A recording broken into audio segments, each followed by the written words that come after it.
Hello there everyone, and welcome back to another painting stream with me, Bachikolia. Today I will continue to block in some base colors for our Girls Gone Norse. Hey there, Pig in Space. How are you today? How is everything coming along on your side? Oh, that's a nice change of pace. Happy to hear it. Anything in particular, or do you just... Really? Awesome. What were you doing there, if it's not too much to ask?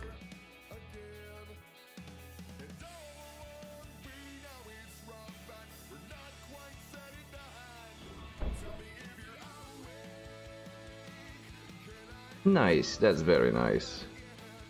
Take it you had a good stay there?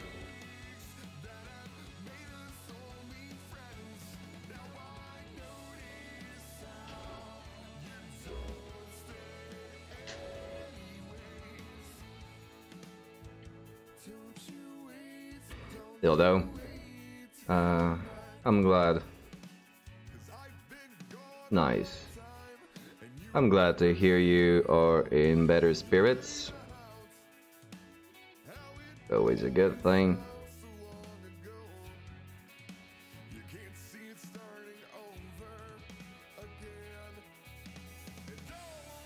I'm also glad to announce that we've had quite a few more answers to the project polls, like we are up to 12 now. Still, as usual, I would like to ask anyone and everyone who is listening and watching either on Facebook or on YouTube or on Twitch right now to just hop on over at my Facebook page. It'll take no longer than a couple of minutes and put up your opinion on what it is that I should be doing.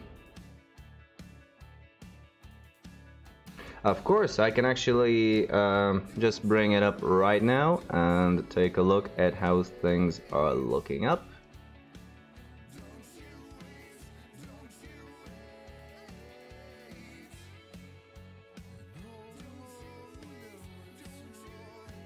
Actually, let's make it a bit more fancy. I will bring up the charts themselves. So far we've had 12 responses. And of these 12 responses, weirdly enough, we only have 7 answers for the paint, and yeah, I'm pretty stoked about them as well. And when I found out that the app is actually doing them automatically, I just could not contain myself. Anyway, 7 answers for both painting and building, and 9 responses for game to be played. So far, the leader for painting project is the Necromunda Goliath gang with 5 votes, followed by Blood Bowl Bretonians by Grebo and the War Machine Protectorate of Manath starting battle group, both with just 1 vote each.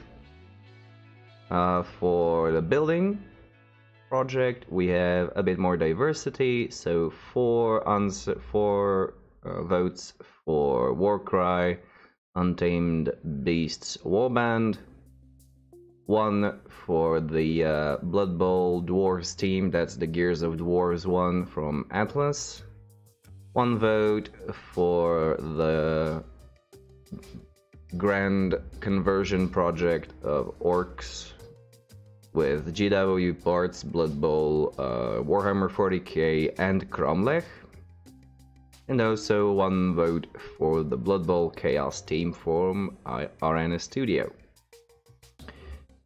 And where the most diversity comes in is with the video game. This doesn't really surprise me at all, considering more people would be interested, well, would have an opinion on the video game rather than the miniatures, so it does make sense that this is the case. Still though, Baldur's Gate Enhanced Edition is the leader with 3 votes, followed by Fallout with 2 and Bastion with 2. Third place runner-ups. Yeah, I agree. Dead Space with 1 vote and the Banner Saga with a single vote as well. If anyone currently watching has any opinions on the current voting status, please make sure to input your own opinion. There is still time to do so. Initially, I am planning to close out the voting window on Sunday, so that is September 8th. However, if we don't get too many responses, I may just let it run for a little while longer, as I do have my own projects to clean up after all.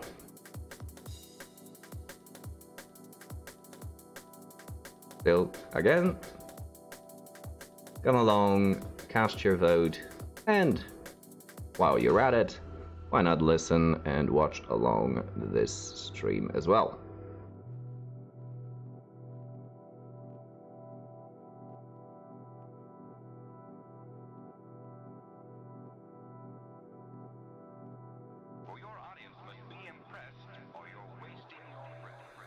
In other news, I might be getting my game of Necromunda tomorrow. Hopefully, we will be able to schedule it out with Itsanif, and it'll be a fun little diversity, since I really haven't played many tabletop games outside of Blood Bowl for quite a while now, and it'll be a nice change of pace. Just let me shine a bit more light on me.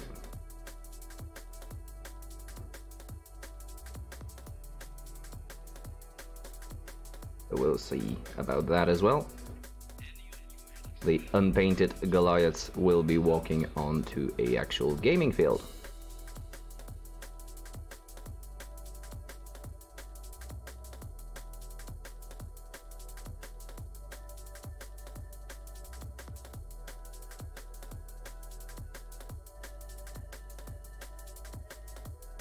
Not that.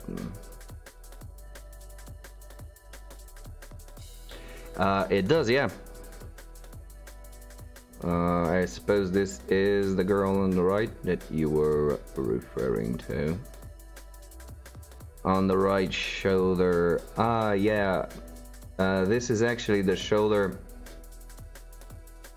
It's because of the model. So the arm was connected to the body. This is the actual connection joint, and it left a bit of a gap that I didn't really manage to fill all that well. Well, actually, I did fill it out, but I couldn't file it down quite as thinly as I was hoping to. So this is why the shoulder looks a bit gnarly.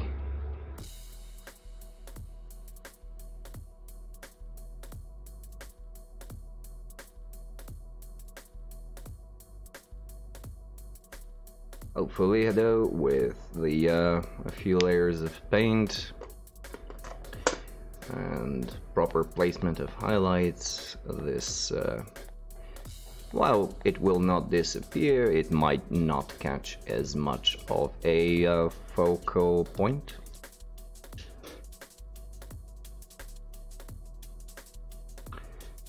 Either way, today we are going to continue blocking in the base colors of the girls. As per procedure, nothing new so far.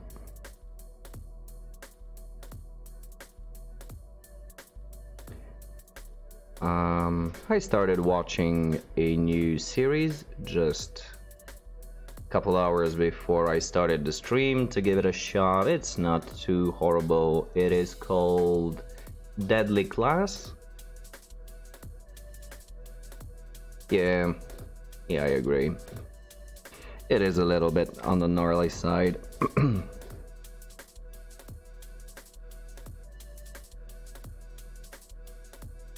but it was a fairly awkward place to put in a file to, because I didn't want to damage the hair, and also if you look down here, this indent quite right here, I couldn't get the file to go down, and so it was left a bit like that.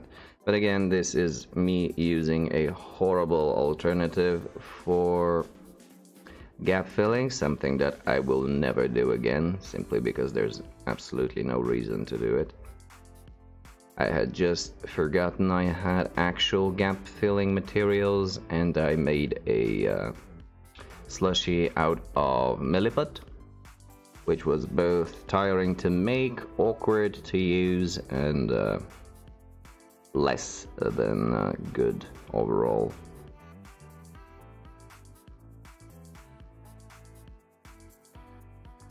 But still, we try stuff. Sometimes we get them right, sometimes not so much.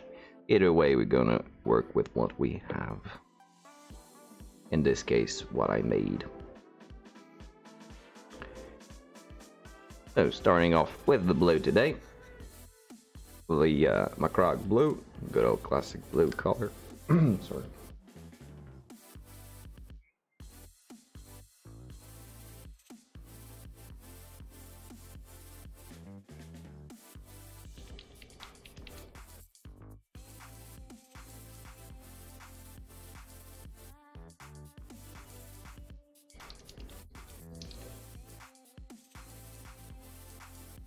A bit shiny today as well, but again, in this heat, there is only so much I can do about it.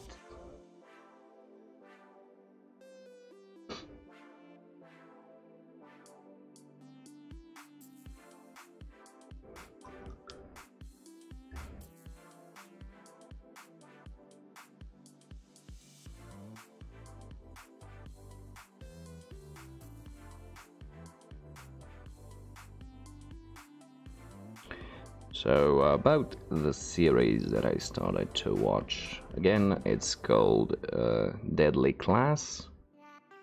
It is another comic book adaptation. Don't really know the comic book though, it's fairly unknown to me. And it's another take on the concept of we have a high school for assassins. Mostly focusing on the troubled youth, whatever stuff. It'll do. It's not horrible, it's not amazing. One of the catching points is that it is set in the 80s. Because everything needs to be set in the 80s nowadays for some reason. Which I don't mind, I enjoy the period. It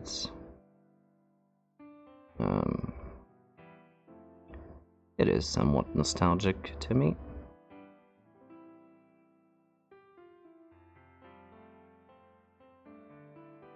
Although I haven't caught too much of it.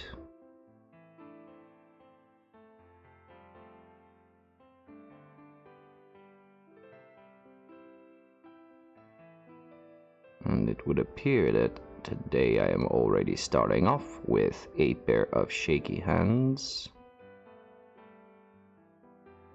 No, live action. Although, yeah, it totally does sound like the storyline for an anime, and I think that there are over 1 million of those anyway. I did enjoy Tenju Tenge once upon a million years ago, although it wasn't for assassins, but rather for special martial arts and whatnot. But it does ring sort of the same bell, so if you did enjoy that, you will probably not hate this one too.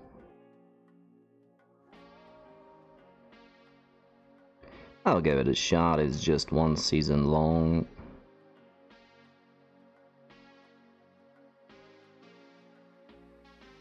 Just to have something in the background while I'm not doing anything.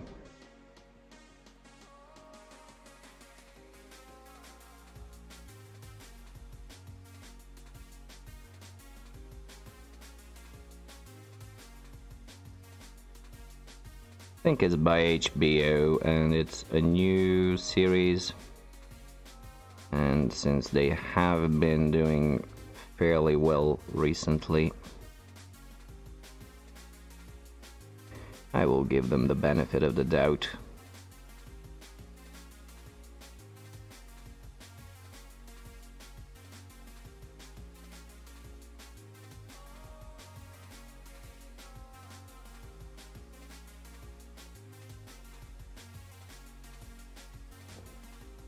Maybe it won't go the same road that most of these types of series goes, as in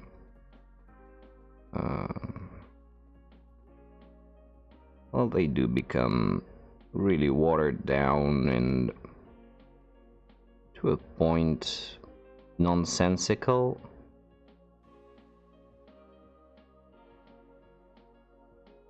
Emphasizing a bit too much on the fact that the characters are adolescents and somehow glossing over the fact that they are actually trying to become assassins or spies or something along those lines, and that this isn't exactly the usual kind of school. They tend to place a bit too much emphasis on these things. Here, though, it doesn't feel quite like it that much yet. We'll see how it develops as we go further in. Well, as I go, you would or wouldn't want to watch it based on your own decision.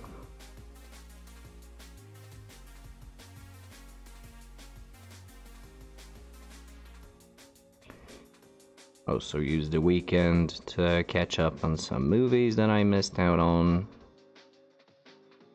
Although nothing really worth mentioning, really.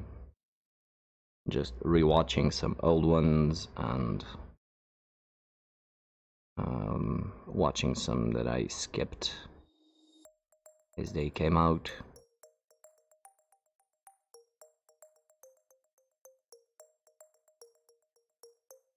Like, I saw the new version of The Mummy, the one where they tried to go for another cinematic universe, which was nothing special. I rewatched the old Hellboys again. I tend to like him.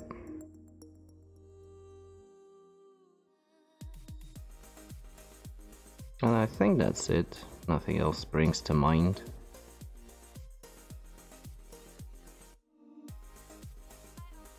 Oh yeah, John, I need to see the second part. I still haven't seen it. I think it should now be available to see on one of these platforms.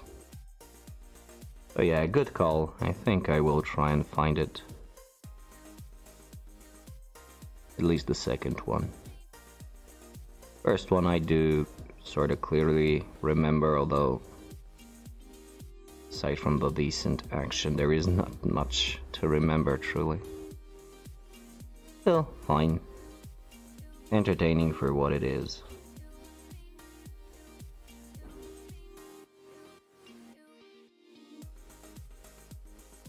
I was also eyeing Bumblebee.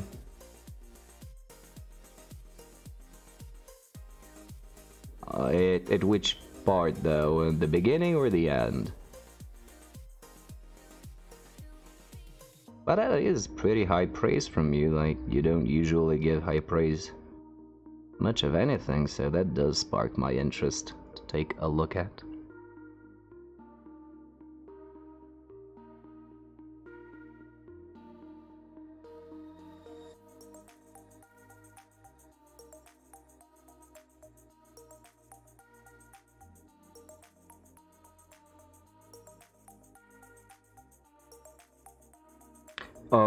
Okay.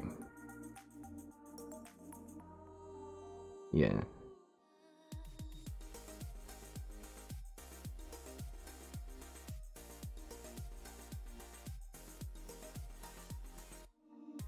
Strange why they didn't take the time. It has become more or less a staple of modern movies to have excruciating exposition dumps. So actually skipping out on one that actually would help the movie, that's pretty weird.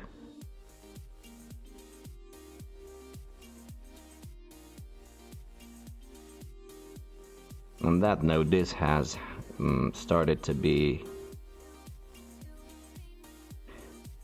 pretty annoying, the whole exposition dump thing, when there is this pseudo knowledgeable person and he just starts wailing down information to the new guy, more often than not the main character, and he just stays there, listens.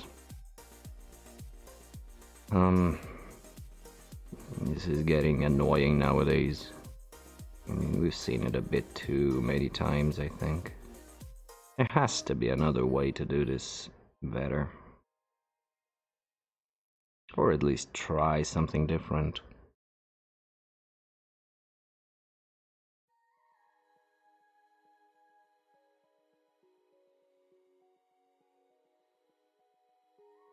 And go for a more organic kind of way to bring about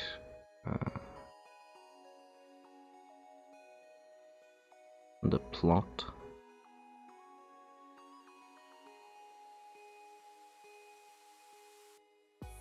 Or in the worst case, maybe actually bringing something original instead of rehashing created already existing material that has had multiple decades to develop, that they try to summarize in a few minutes.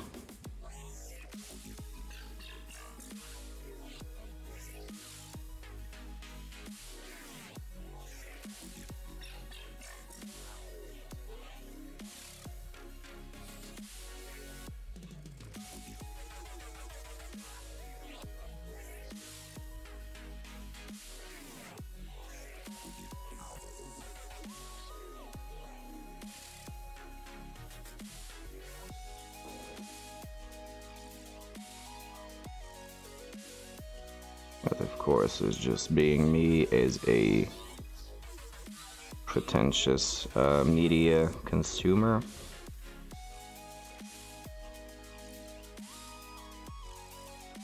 I'm in no way a cinephile in understanding or critique.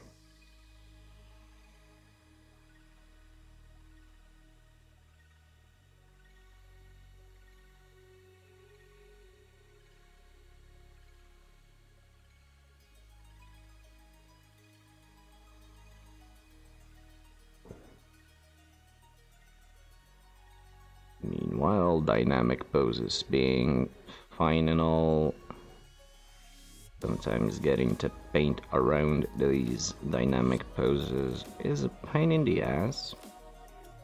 In this case, appears to be no exception to that rule.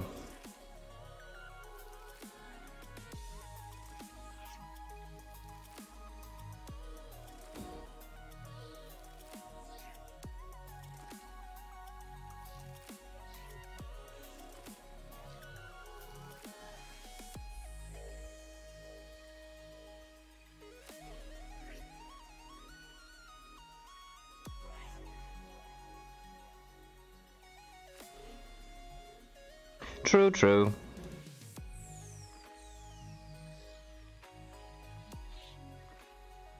I do enjoy the fact that there are dynamic poses. I'm just stating that there are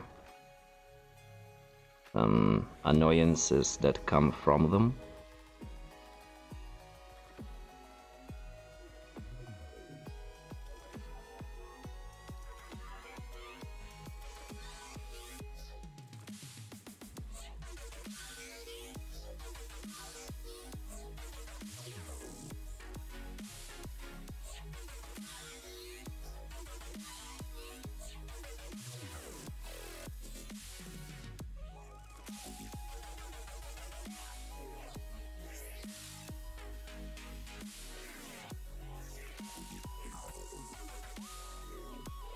Once again getting caught up in the moment and forgetting to rinse my brush regularly, risking paint to dry between the bristles, but I did catch it on time in this case.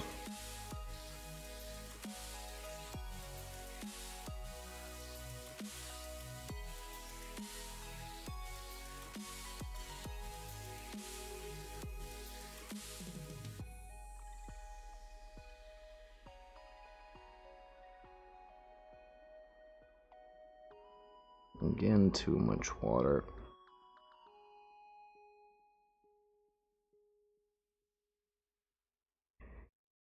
Nothing that cannot be fixed.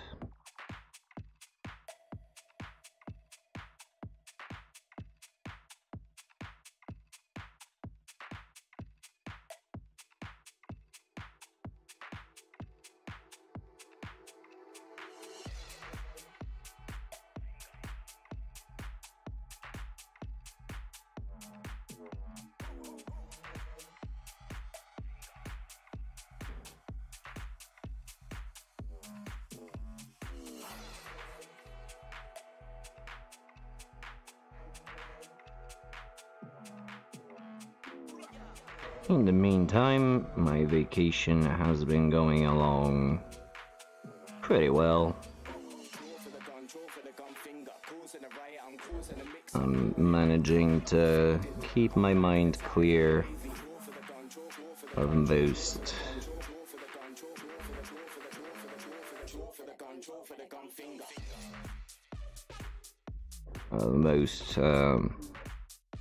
daily garbage that I'm trying to take a break from anyway.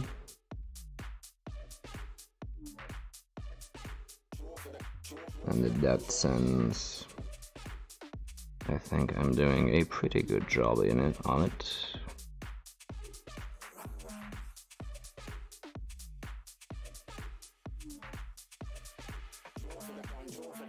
I also managed to do some of the chores that I had to, mostly regarding the yearly maintenance of the car.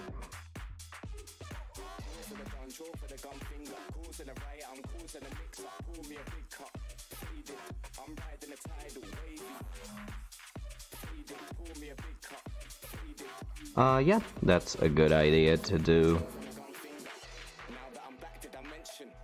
Try to not fall into a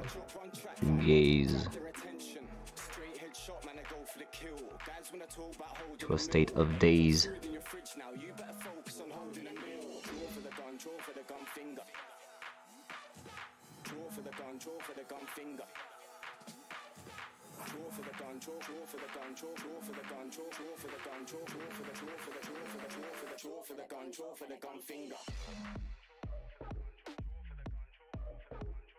It'll come along, I believe, with practice.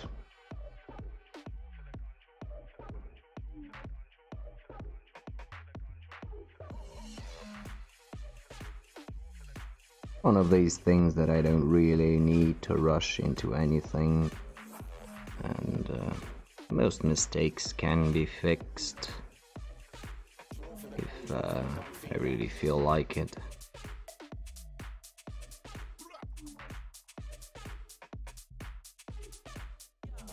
That's a good layering consistency, opacity-wise. However, I am right now laying down base colors, so more color will be required.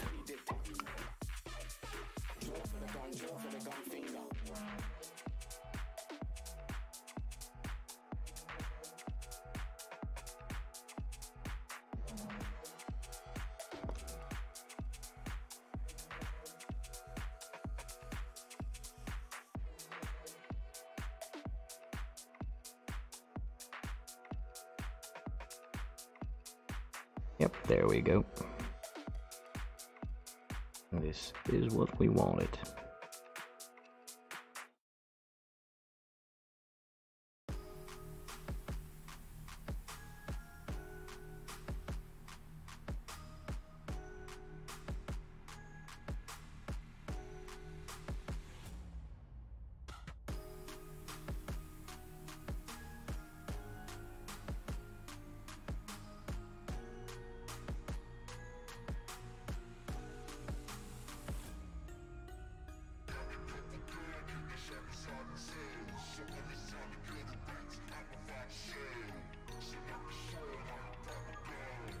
Any other news on the horizon? Not really. I am just waiting for the call to start going to karate class to teach, which should happen somewhere after September 15th, maybe early October, we'll see. And I am only mentioning this since it will have an impact on the length and frequency of occurrence of the streams.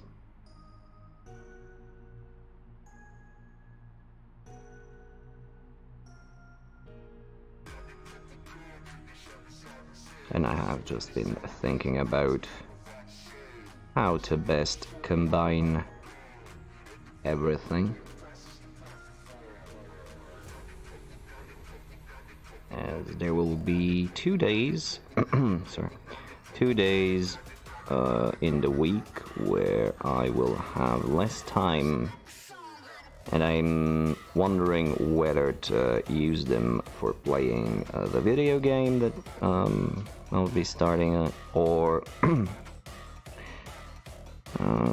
or to continue on the painting projects, which would be more fruitful.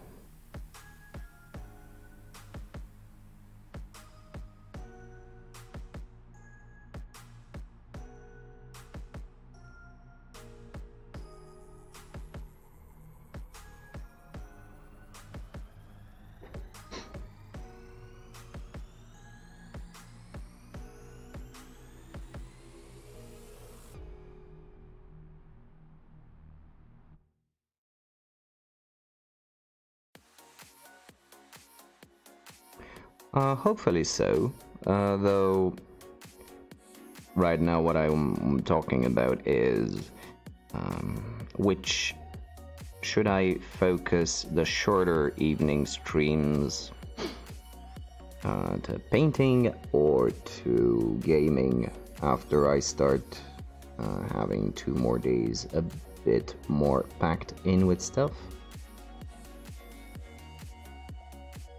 I think the shorter streams will probably be game-based, so I will be somewhat physically tired after the training, and so my dexterity may go down a couple notches extra.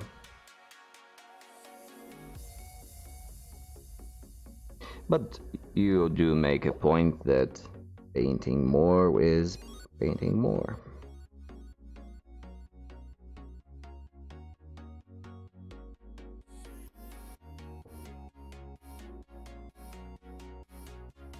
Yeah, it should be, I think, a level locked. I'll probably just wing it. As in, when the time comes, I'll try both.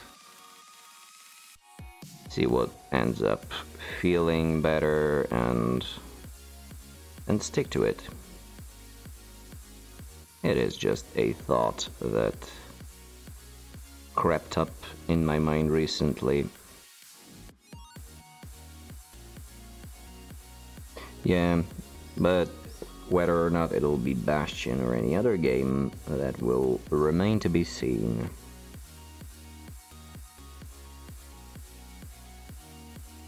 As there is a while off.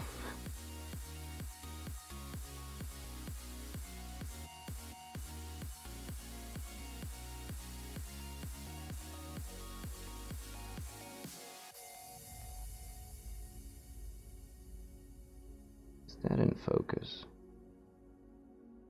But yeah, it does matter from game to game. It also matters from paint project to paint project, or build project. I mean, who knows?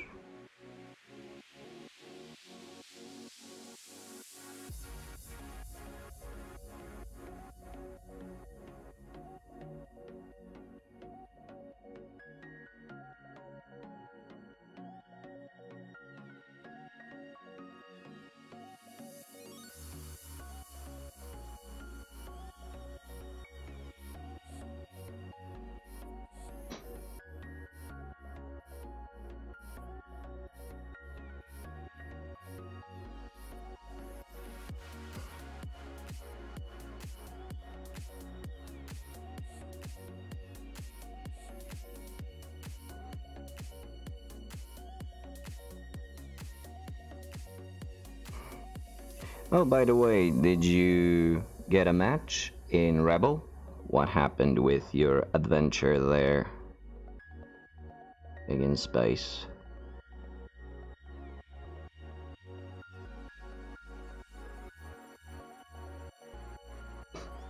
Hello there, Vivi Victor. How are you doing? Thanks for joining.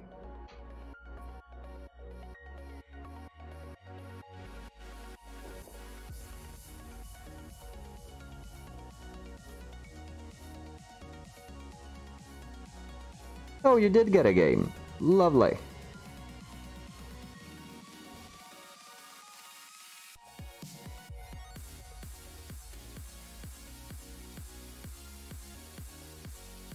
Did you have any issues with scheduling?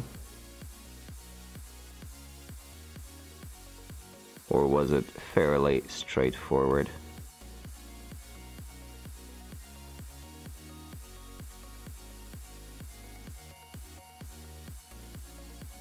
Okay, yeah, Ramp Up does collect some weird teams from people. More of an experimental nature type of thing.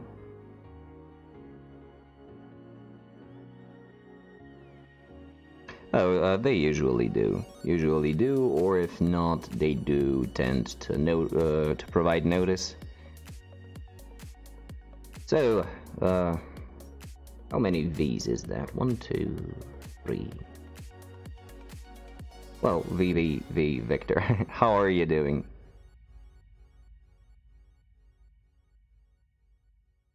Oh, it's not, is it? At certain points during the year, they do.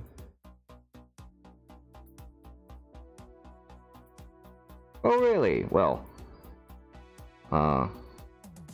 here you are then. Thanks again very much for joining. What did you? What brought you here? Where did you? Where did you catch us first? On any of the social medias, or was it straight into Twitch?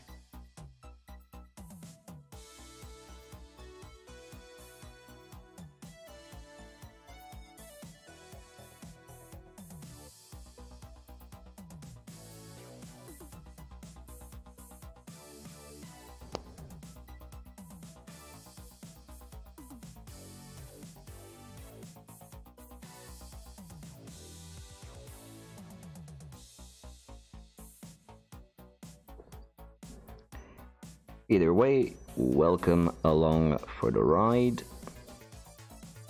Nothing too interesting going on today on the paint table.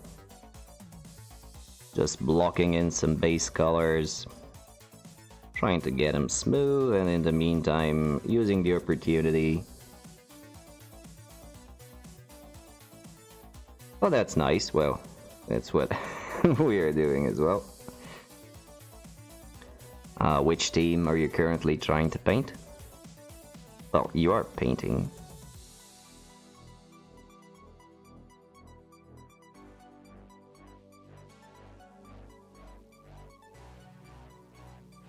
Okay, I see.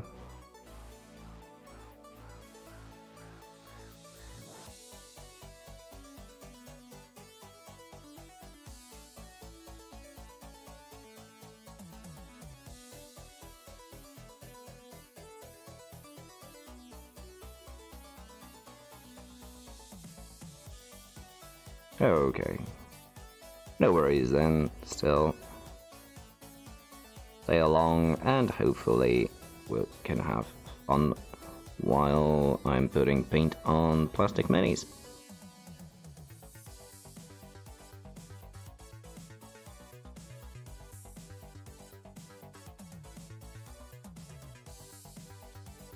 Four separate Skaven teams.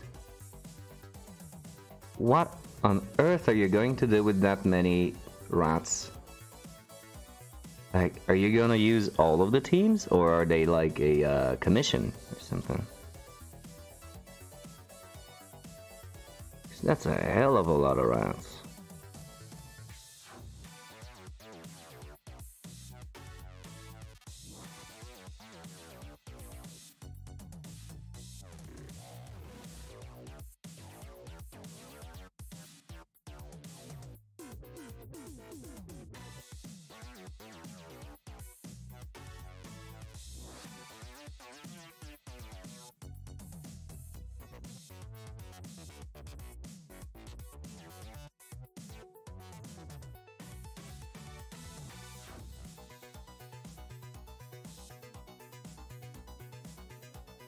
Oh, so different manufacturers. That's cool. Which ones did you pick?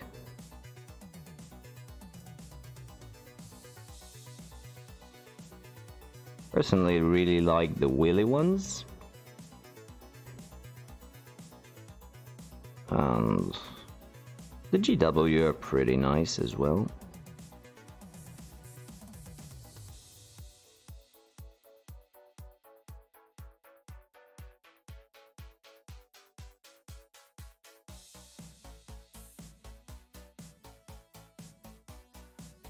I do agree, yeah. Yes, collecting teams for Blood Bowl is much easier than any non-skirmish level war game.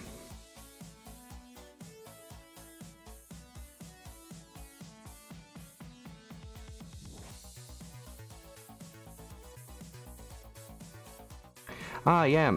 So the dude who actually produced these, the Kickstarter, I think that they are now gonna go on regular sale.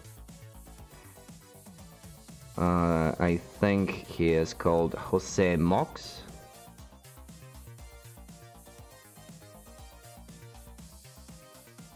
So you should be able to get them done. Oh yeah, that's also... I've been thinking about that, and no, MOX. I think you can yeah, you can find him on Facebook, and he is right now releasing a new Kickstarter, and the minis from this one, the Asgard Sons, I think was called, is gonna be ready for normal orders.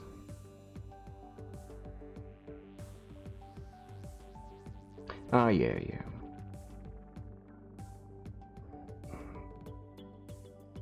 It is also a pretty nice new Kickstarter. And I'm not gonna be backing it, because while I would really like to have a one-up miniature to paint,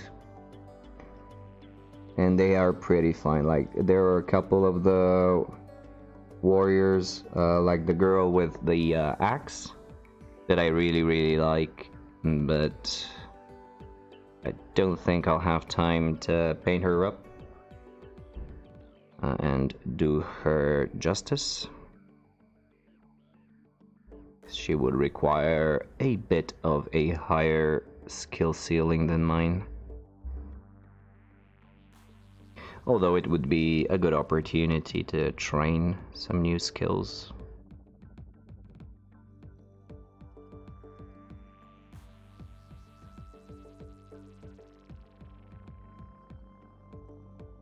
He does pull some very good stuff, including this team. And on the mix and matching point you made, what it made me think of was, so one of the dudes, actually our local tournament commissioner, what he does is he tries to fit in as many teams into one as he possibly can. As in, he currently has a converted team of Sigmar acolytes, if I'm not mistaken, and he is gonna use them for Norse, Amazons, and I think a couple other teams, and he will just add some additional positionals in order to make it work. So this is another interesting way to approach collecting teams with versatile Omni teams.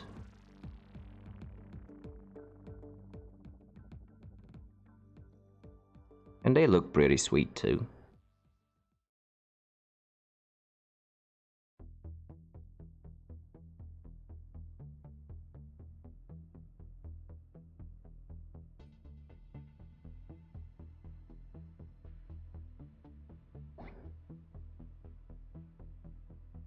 Because that way you may have multiple teams with just a few additions.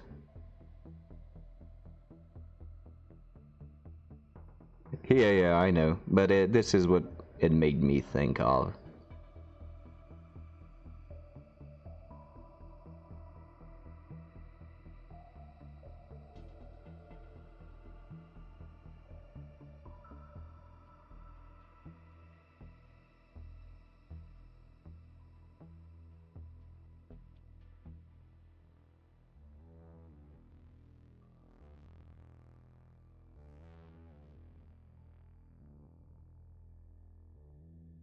Do you get to play more, or are you just collecting the models for the aesthetic value?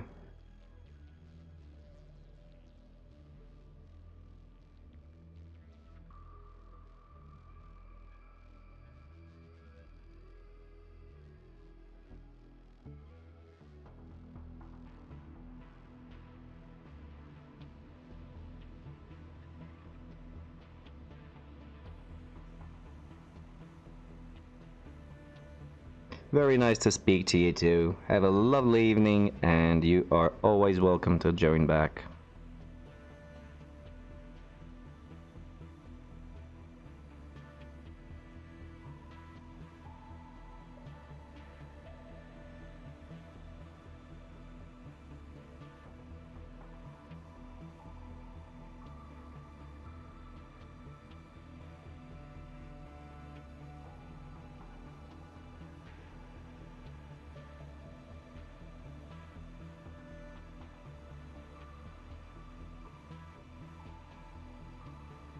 And I'm almost at the point where I will have the most problems, which is the bra, because there are distinct separations, so it needs to have at least 2 colors on there.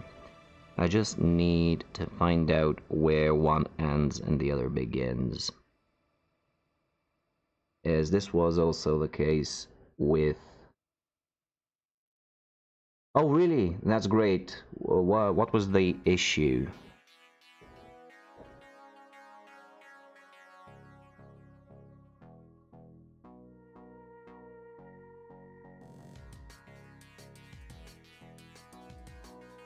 Was it the antivirus software?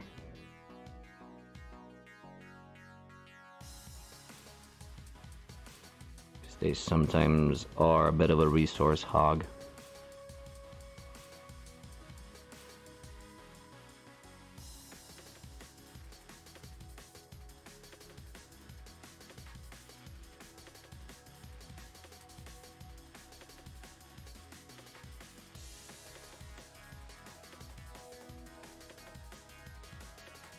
Really? Oh god.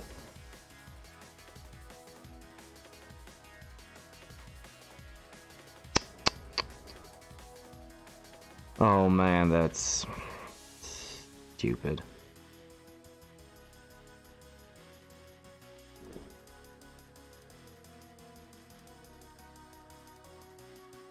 Seriously, man. Hopefully you were able to, though. But this is ridiculous. What is the manufacturer? Let's just shame him on the wall right now.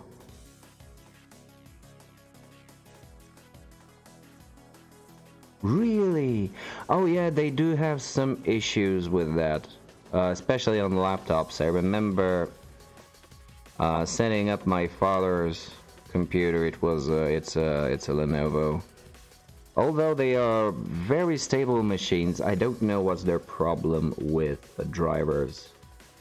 But yeah, especially I remember struggling like hell with the network drivers.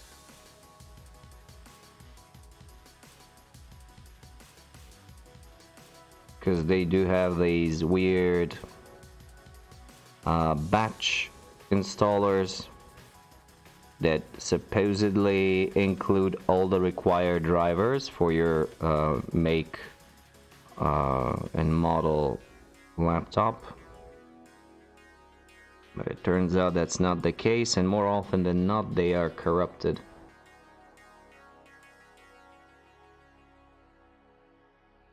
Seriously. Oh.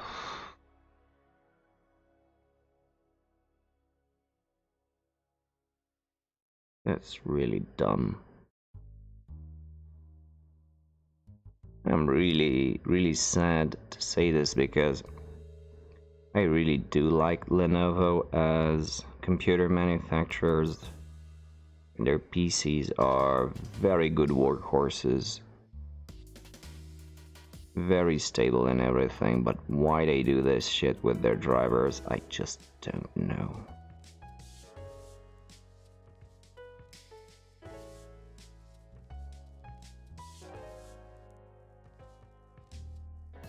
Yeah, I actually never thought of that as a possible reason. But it does make all the sense.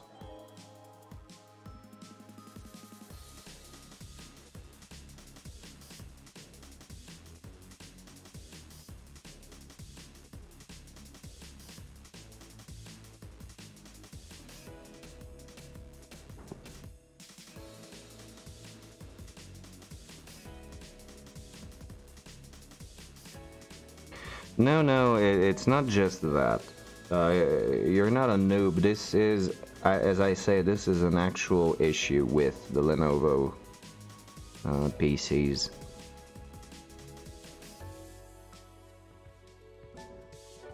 One thing that you could try and do from now on, maybe go to their website and try and download the batch installer, the latest batch installer for drivers for your model.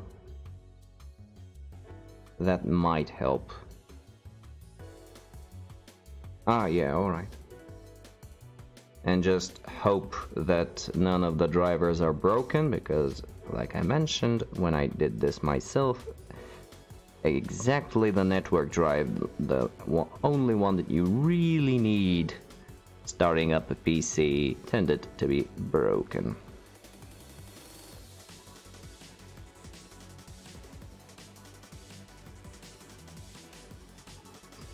Which was a real kick in the balls.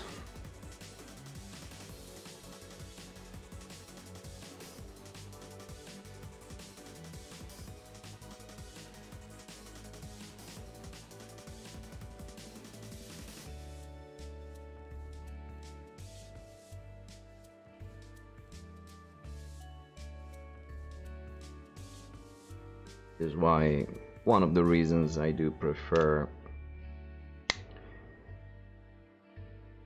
Hoodwinked. Sounds really familiar, but mostly it probably just went through my eyes. Is it good?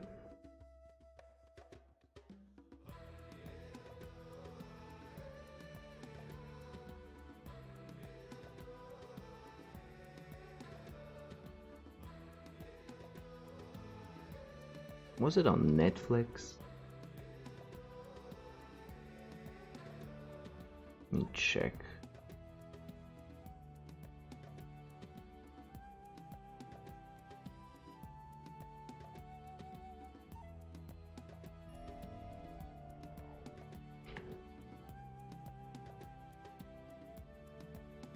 No, not on.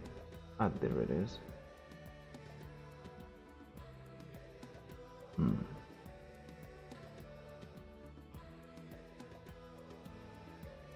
Ah, kind of like Shrek-ish.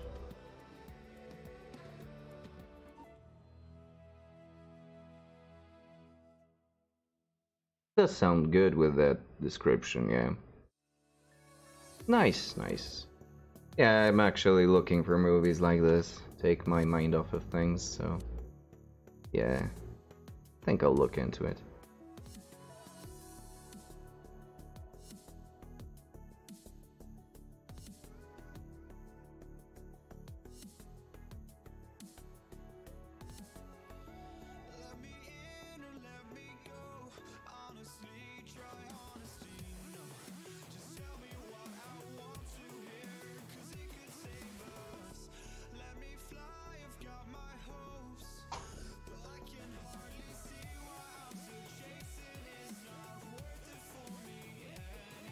Mhm.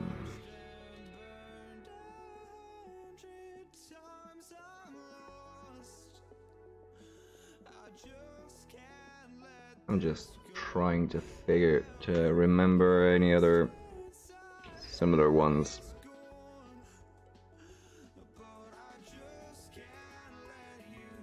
But my mind is drawing a bit of a blank today.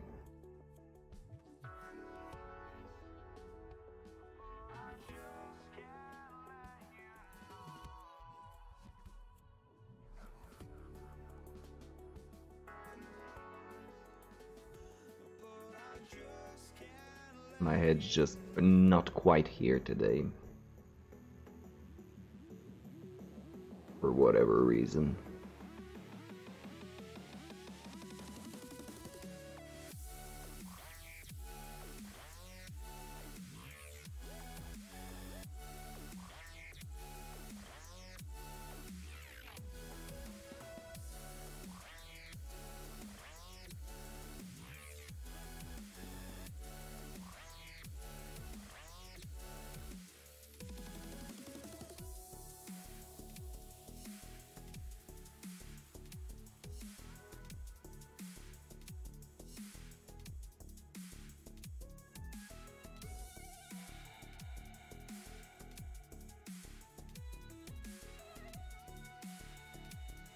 It does start to get dark fairly early now.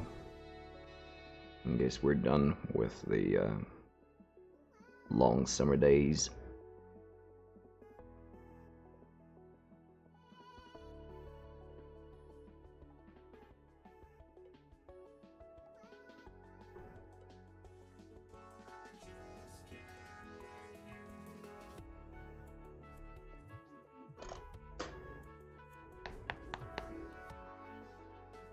Right, so I'll be off for a very quick bathroom break and I will be right back.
And I'm back.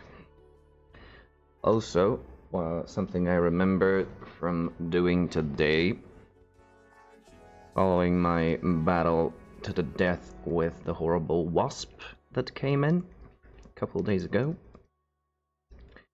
I did play around to improve insulation around the net of the window, and I think it may have actually done the trick, because I haven't had anything fly into the room today as of yet.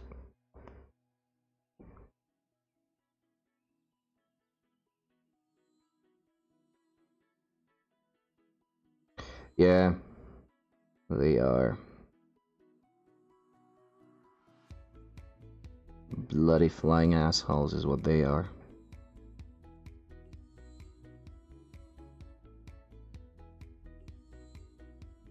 I've been meaning to play around with the insulation for a while now, and that was as good of a trigger to actually do it as any.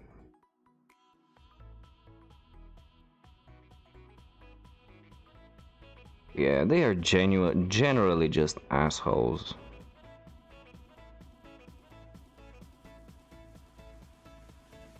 With wings. and stingers.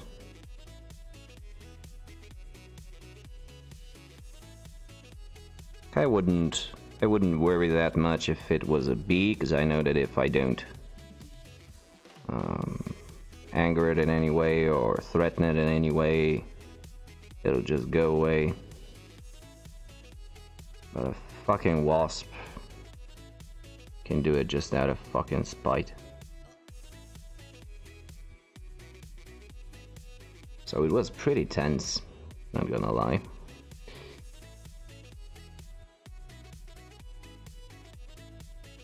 And since I don't remember ever being stung by one, I have no idea if I'm allergic to it or not.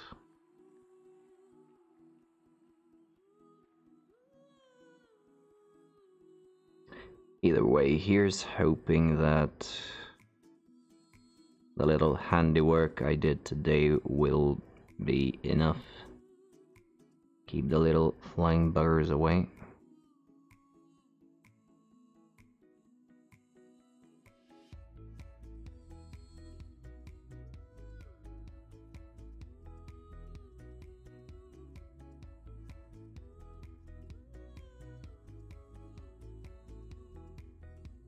Really? This is how it happens?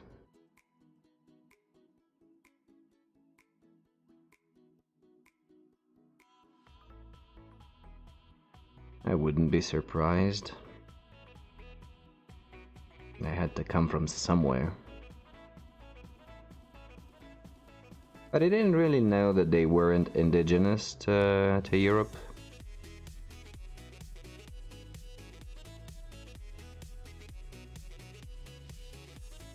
So I guess this is my something new for today.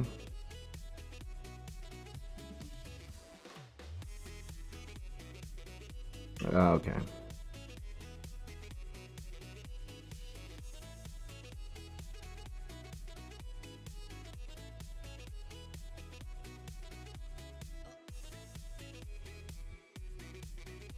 Well, at least they're not from Australia, which means that at the very least they're not fire-breathing.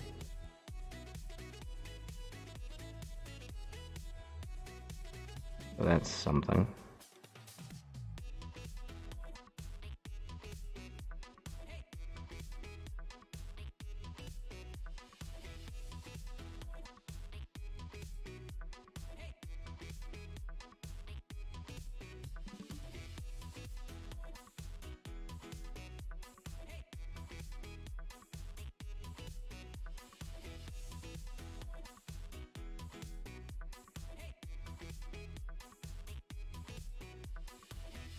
I'm going a bit slapdashy.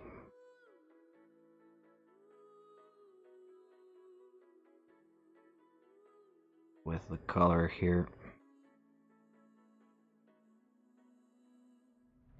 But I will do touch-ups anyway. After going through the base colors. So no biggie.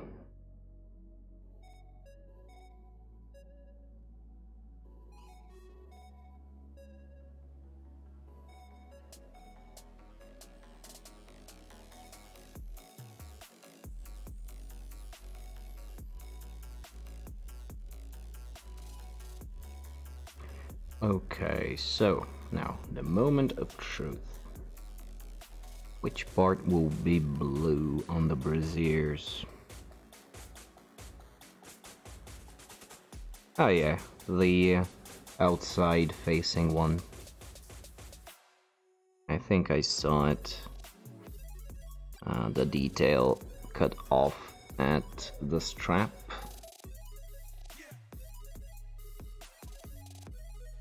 So I think I can count that as a separate segment.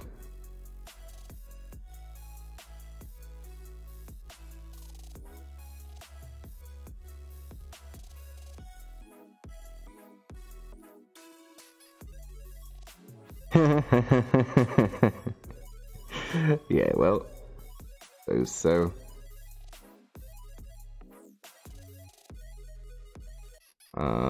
Any idea roughly how large we're talking here?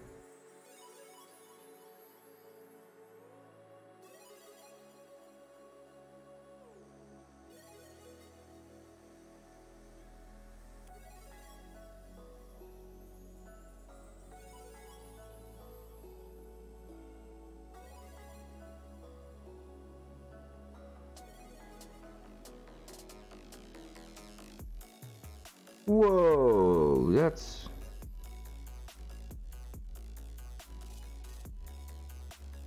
some serious size right there.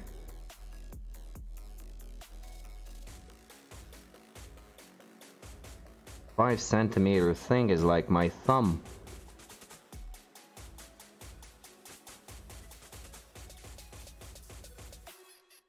Shit, wouldn't want to mess with that monster.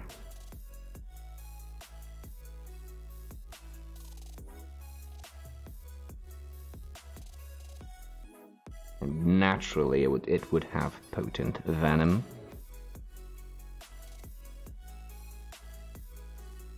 Although I don't see the reason why it would have venom, because larger things usually make do with crushing and just physical strength to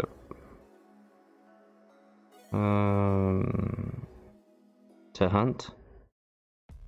But as we mentioned, these are just assholes, so why not be venomous as well?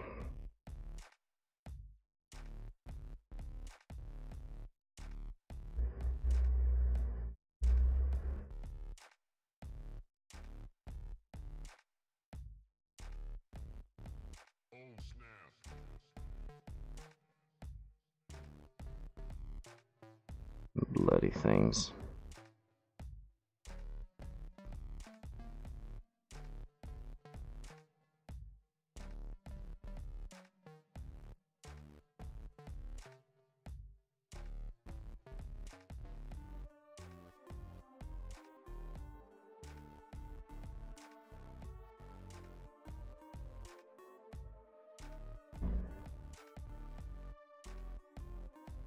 The one I thought was about half this size, and it still freaked me out.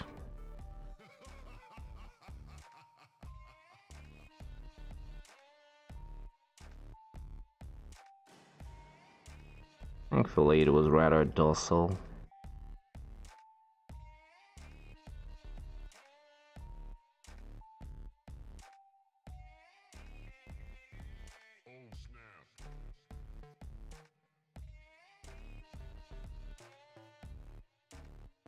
Holy shit, you're kidding me.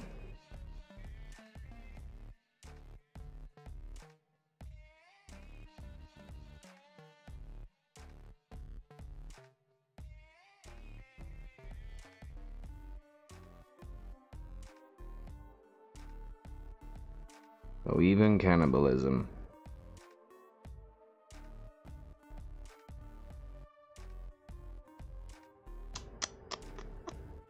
Holy shit.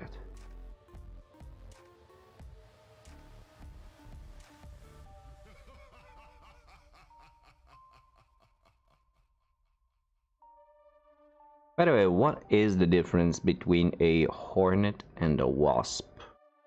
I might be extremely dumb for asking this question, but now that I think about it, yeah, I guess so.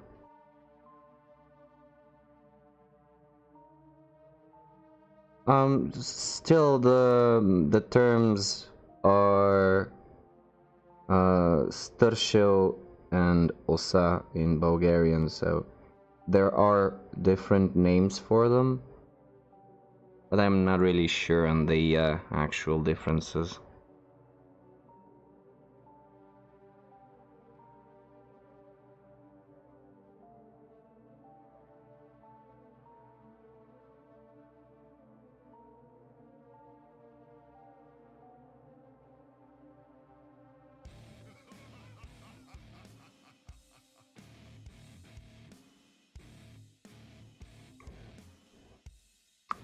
I'll just look it up later, maybe.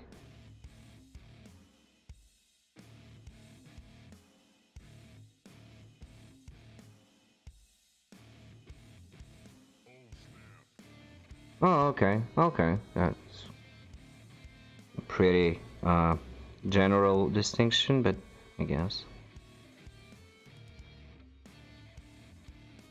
Still, thanks.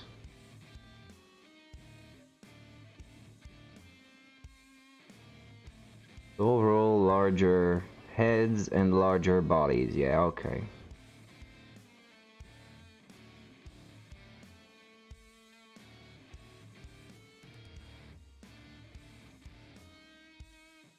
Interesting. Whenever any sort of insect comes to mind, and you look at it, it's like these numbers, they always make me go insane. 100,000 known species. Just this insane diversity. And it's not just between them, it's all sorts of insects. Whenever you go into... And I'm sorry if insect is not the proper term in this case, but the sheer amounts.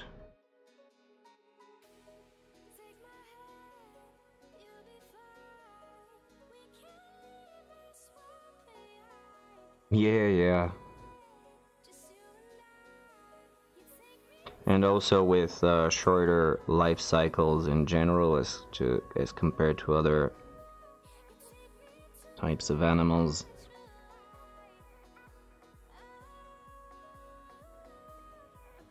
It's insane. And these are, considering these are the ones that have been in some way discovered.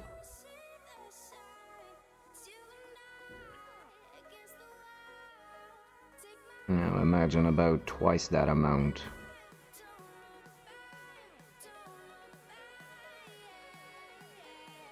Brutal.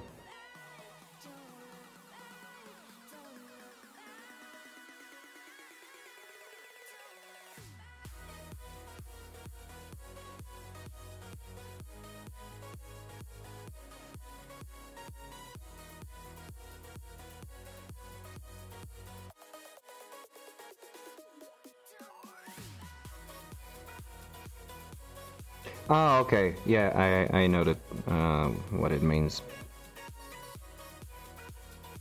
Like a generalization of subtypes.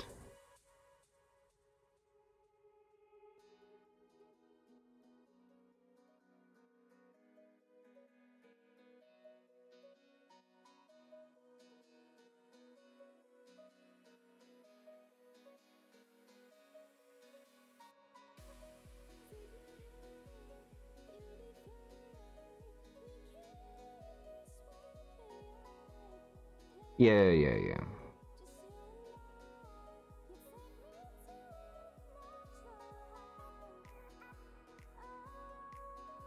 And with all that talk, why do you think that there aren't more horror movies based around insects? This is weird to me. I think at some point in the 60s there was a good diversity, good range of insect-based horror movies, mutated or otherwise. Nowadays, exactly, yeah. Nowadays they don't produce as much of them, which is weird considering, just as you said, Masters of Evolution and whatnot. This would make for extremely good material for horror movies. I think I would like to see them brought back into the spotlight.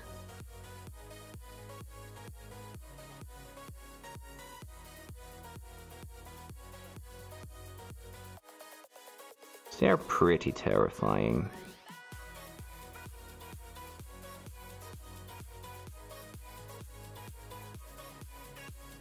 And they are already remaking every old movie in the world. Why not one of those? Hellstrom Chronicle. Is that a more recent one?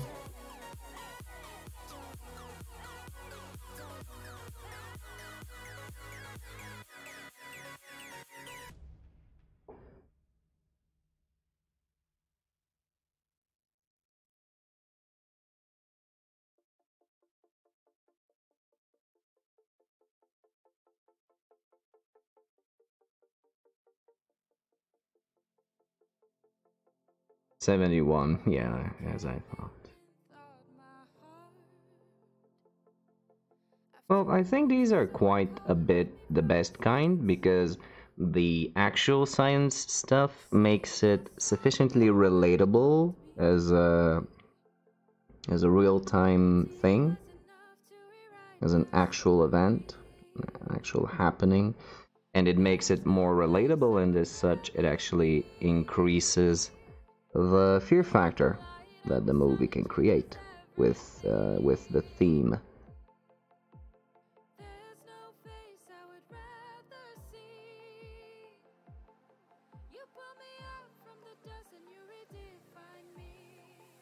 So I think that's a fairly good approach.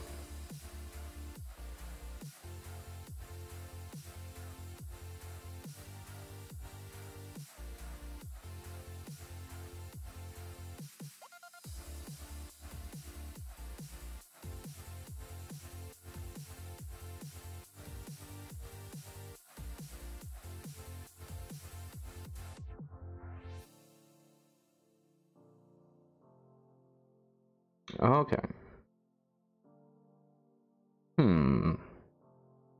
It'd be a good idea to look into this at some point.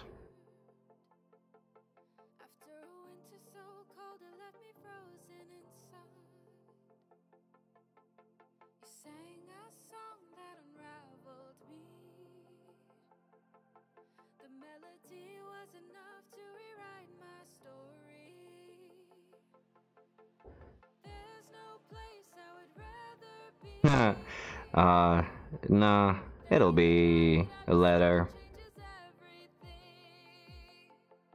I've done pretty much the same design on the other, on the female berserker. And I think I'll be sticking to it. By the way, I did see today, I don't know on what thread it was on Facebook. There was a very old clip about the problems of being a gamer girl, and it was that reenactment of a quest line where the characters would line up to get their rewards, and the male character would want a certain type of breastplate, and then the girl would like the exact same breastplate, but they gave her a chainmail bra.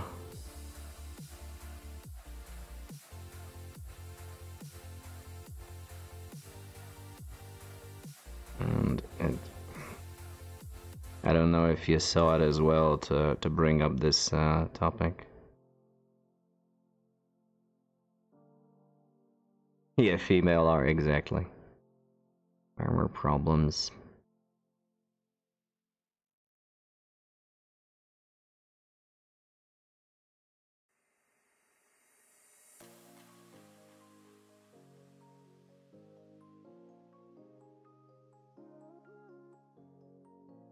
Yeah, pretty much all geek media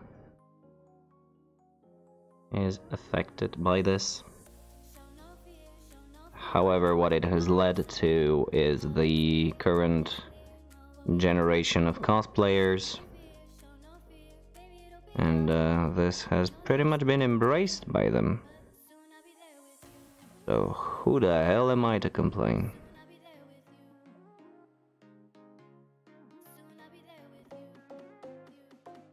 Oh, you know what I mean.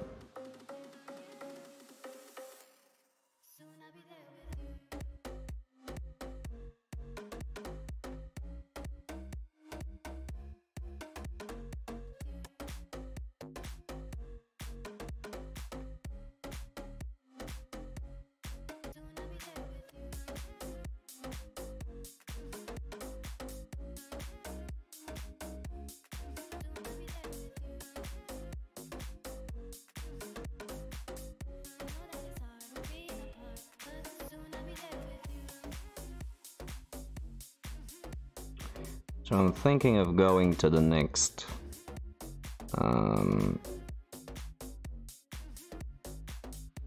I don't know what it is right now. Is it a Comic-Con? Is it?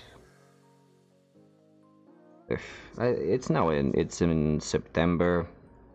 There will be lots of cosplaying and comic books, some video games, maybe some competitions. I'm thinking about attending it at least one day. Maybe wouldn't go for both days, but at least the first one to check out what's what.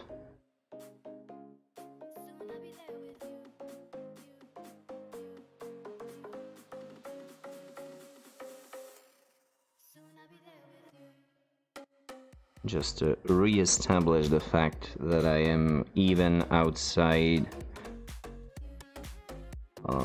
that I'm really out of touch. Because the last few times I went and I watched the cosplay competition, I didn't know about 95% of the characters that were being portrayed. And it made me feel old. Like really old. But there were some good quality cosplays, so can't mind seeing something like that. Might be a good way.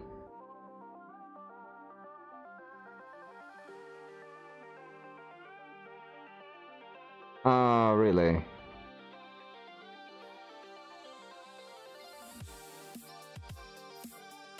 Well, I think that unless you actually want to participate in any of the events... Yeah, I know. Unless you actually want to participate in any of the events, going for both days just doesn't really matter, because you can see pretty much all there is on the first one. Yeah, that is shitty, considering you do have your ticket and that it is more than likely in some way related to your name, associated to your name. I mean, come on.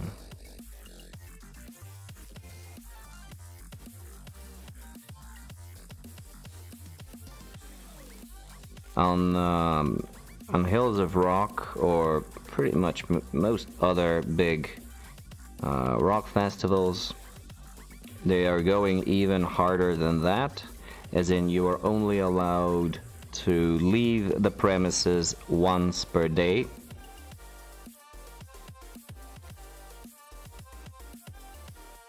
So if you happen to have forgotten something and you want to go get it, that's not gonna happen. You just can't go back for this day. No matter if you're carrying each and every possible way to identify yourself, they just don't let you in the second time. Which is bizarre.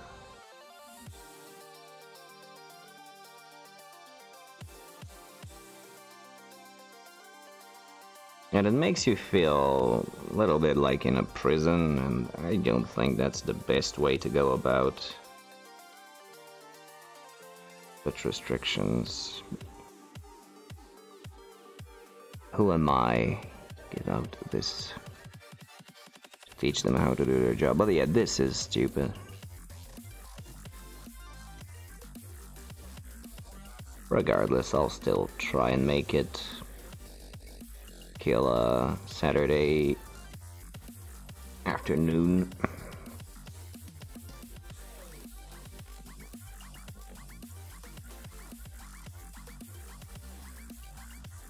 Couldn't be all that bad.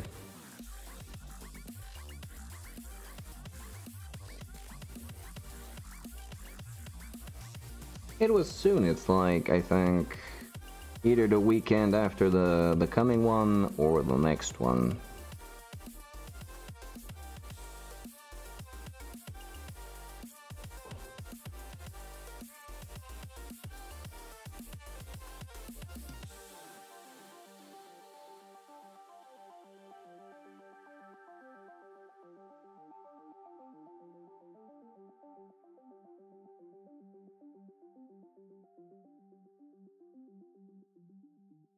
I can hear them trying to come in. And the flying bastards.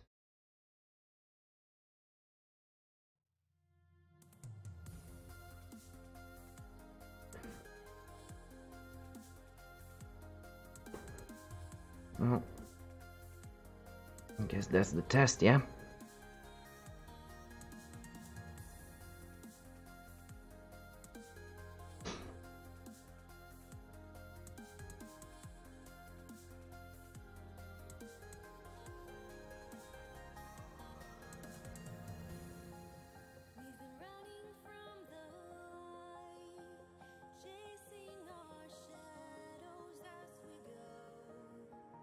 Comes in. I guess I'm just gonna have to fight to the death again.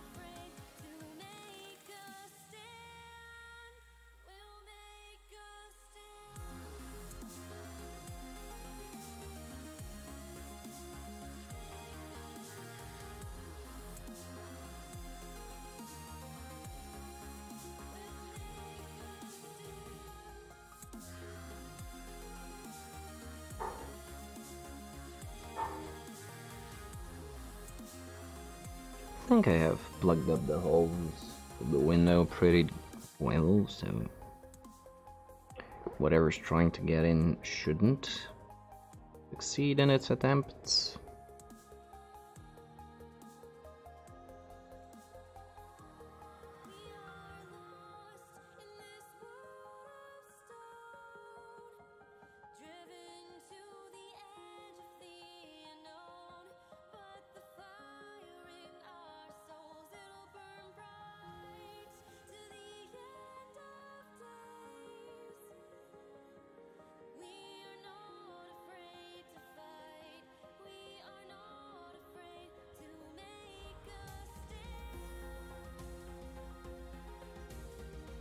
Whatever the reason, I am painting extra slow today. Both slow and sloppy. It's a new twist on an old song.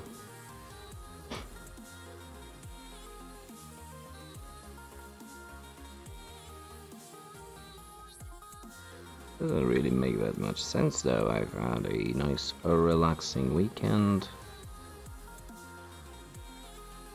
Got a good amount of sleep in.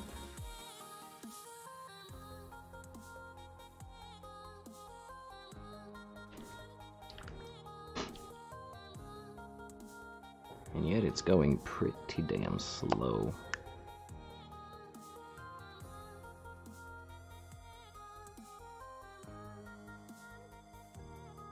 I actually have two other colors lined up, ready to go, and the way things are going now,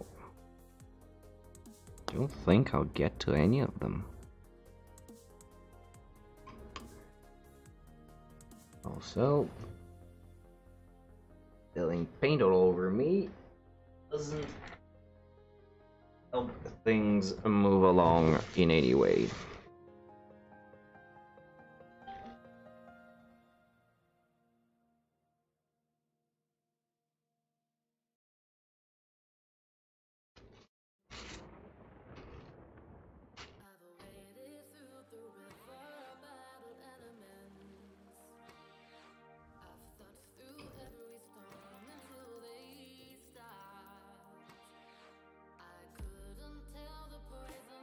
It might not be a bad idea to give this paint pot a bit of a clean. Like right now.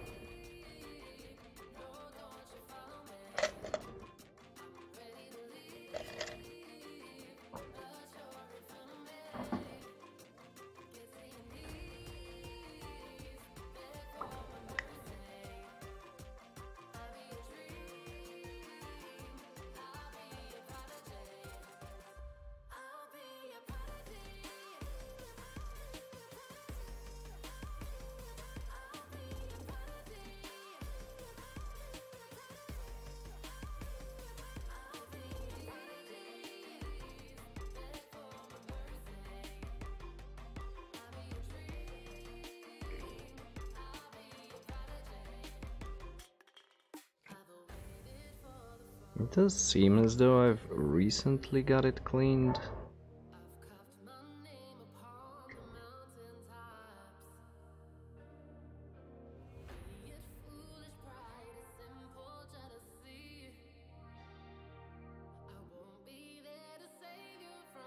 Yeah, that'll do it.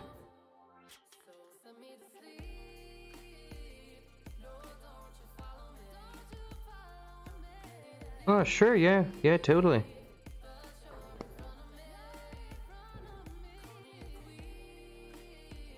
Yeah.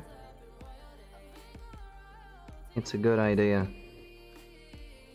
We do need to keep up our practice for the World Cup. Probably won't be tomorrow, but maybe Wednesday. Hey there, Rimbo. Been a while. How are you doing?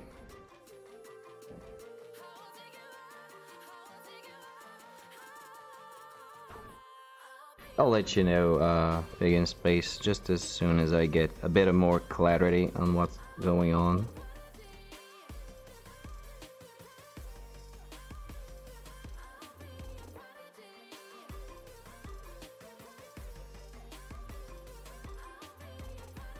So how are you doing, Rainbow? Anything new? Anything old? How are things with you in general?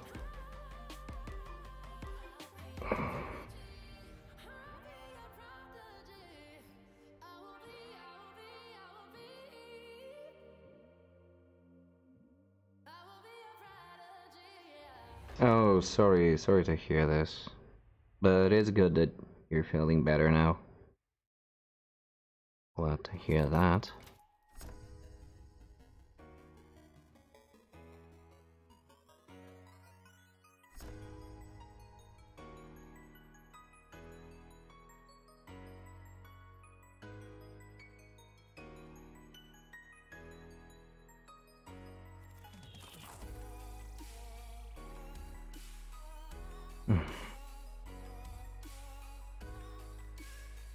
I guess there's no avoiding periods like this.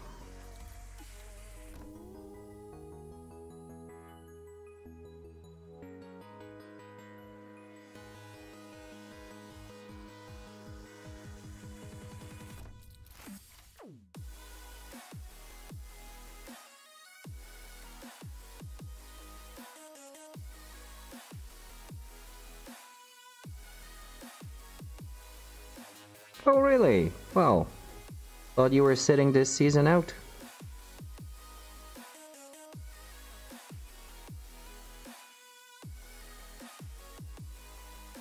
Nice. Well, that is a little bit of a distraction to go your way.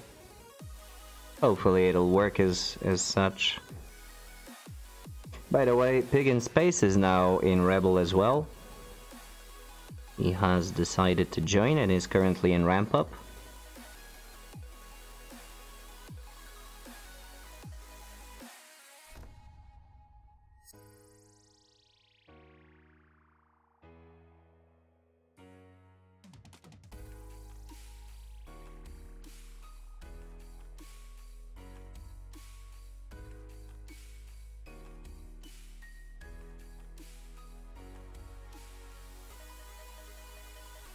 Nice.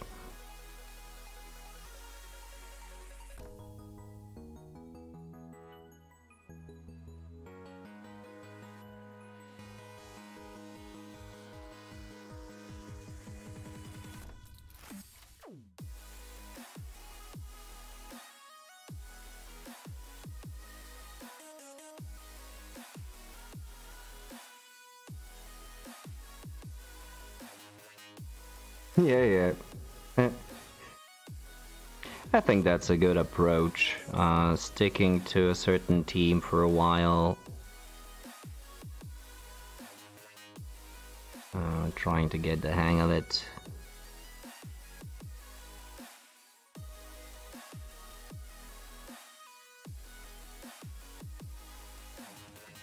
Yeah, definitely good luck and enjoy yourself.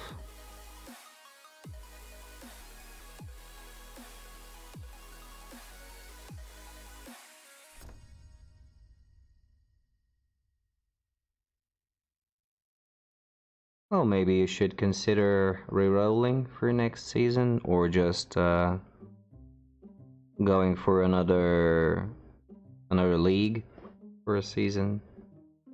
Yeah, I've only played I think a couple games orcs, and I've kind of liked them. Yeah, I guess. I'm doing the same with my humans. I refuse to reroll them until everything just completely falls apart, which it has been pretty consistently this season. Because I did get promoted a bit more than I wanted to up the ranks of Rebel. And I am absolutely out of my depth.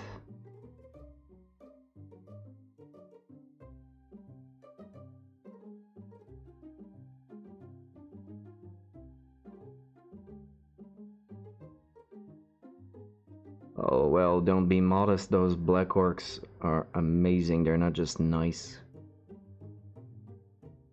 I see. Yeah, I get it.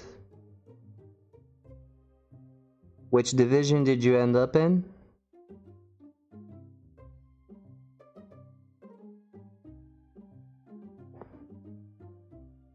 4C, yeah. See, that's probably where I should have been if I didn't get all these admin wins last season.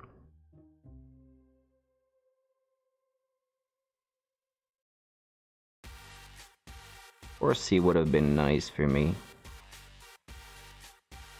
Instead, they bumped me up to 3A.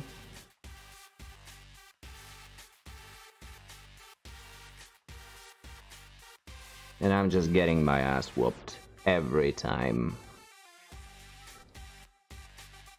Thankfully, I'm getting an admin result this week, so a bit less blood on my hands, I guess.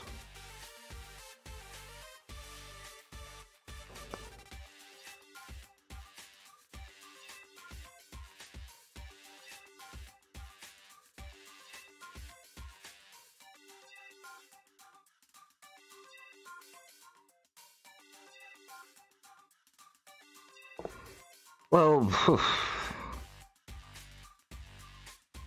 we did manage to get a real-life practice match with Big in Space, and overall a few more in Blood Bowl 2.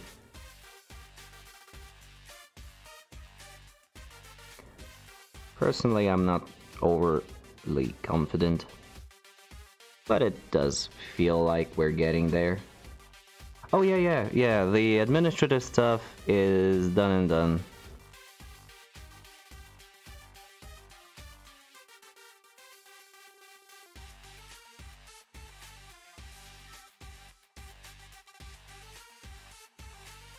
We are ready to go.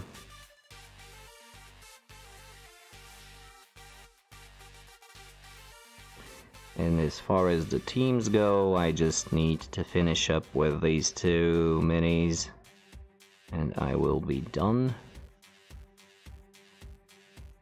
Of course, just these two minis does mean a good 2 weeks of painting.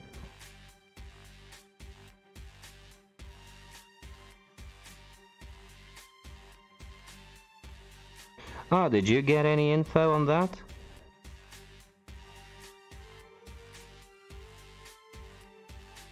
Did they give you a timeline when you can expect them?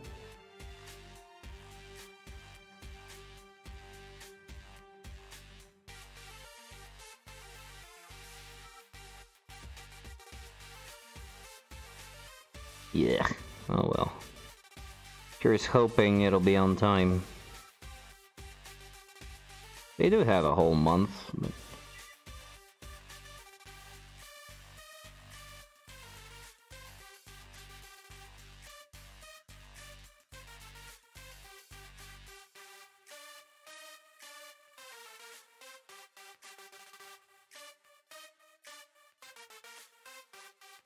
Yeah, sure, it'll probably be fine. Maybe just ring them up and let them know that you do need them for a thing at some point, and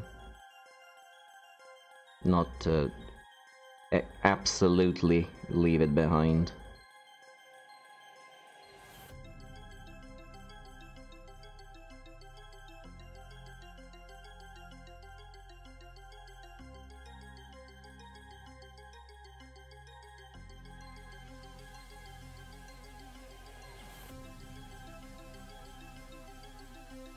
Although I know that they're currently on holidays, I think in Greece. So you might not be able to get a hold of them for a while.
Okay, Pagan Space, thank you for joining, and have a lovely rest of your evening.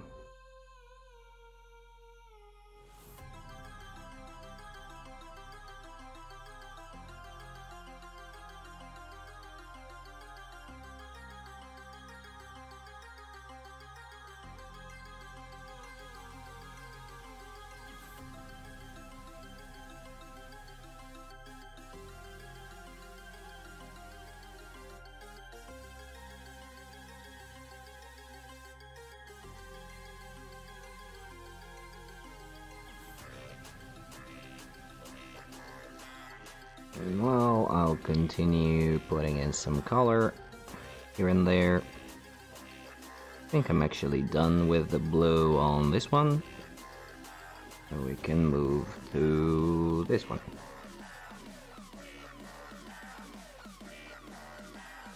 First, a little bit of a break, because my elbows are killing me.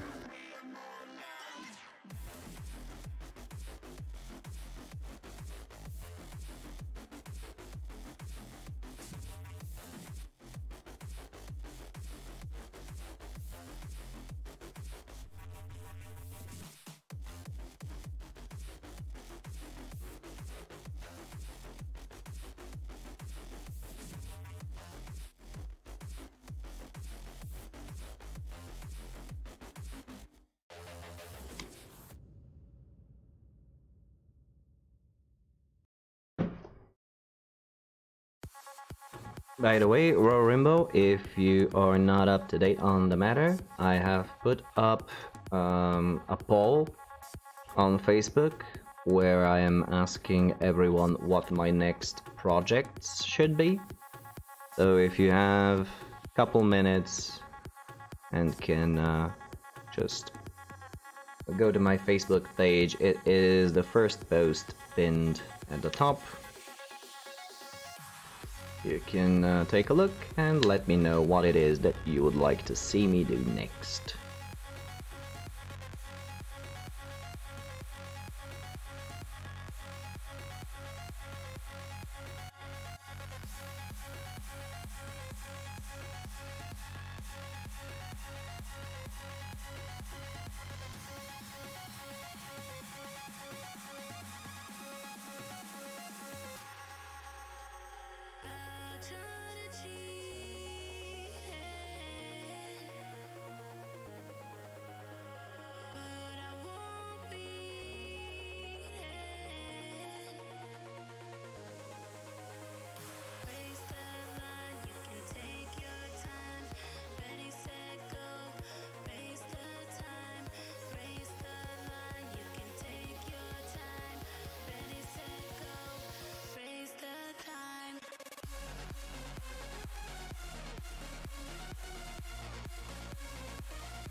So a quick shout out to the camera, which has been being just playing nice today.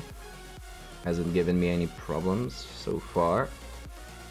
If it does, I will try the newly discovered workaround to restore functionality.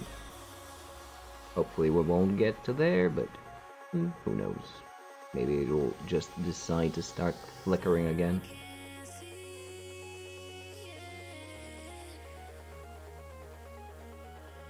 Haven't been watching much the preview window, so as usual, if you see me going off frame and out of focus too much, just give me a nudge.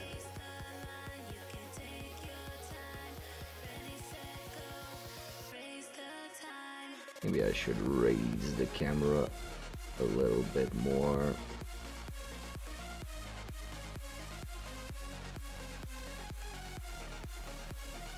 Maybe that'll help.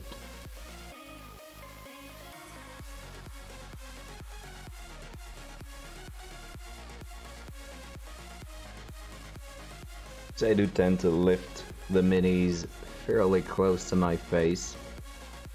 And even though the camera is right in front of my nose, I may be placing the minis in a place where it's a bit harder for you to see.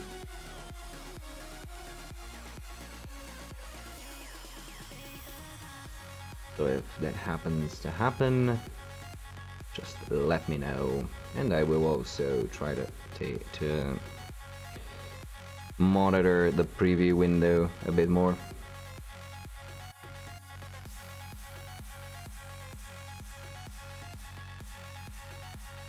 That being said, I think you already saw me do this twice before, so nothing really new here, just rehashing. This is what happens when you paint a whole team consistently. It's just pretty much the same thing over and over until you are done.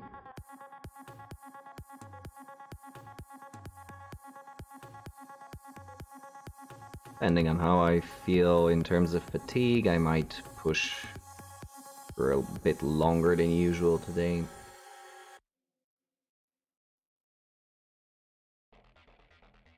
But again, let's not get ahead of ourselves.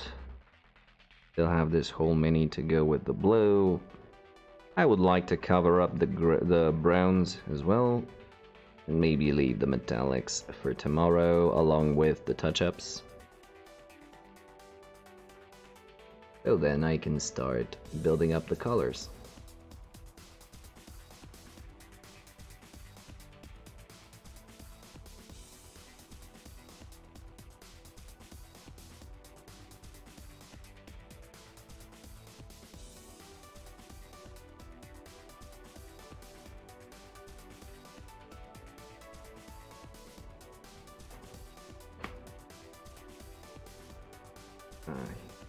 The mic actually picked that up, sorry about it. I do need to crack some joints every now and again.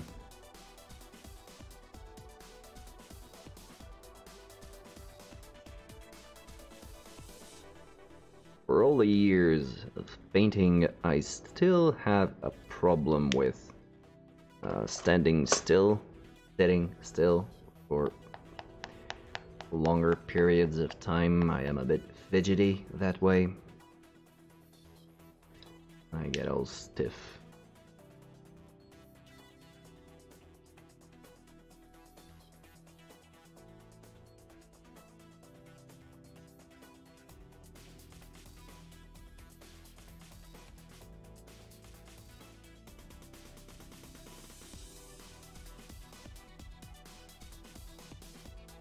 Anyway, let's start with the chick with the helmet of the so-called Girls Gone Norse.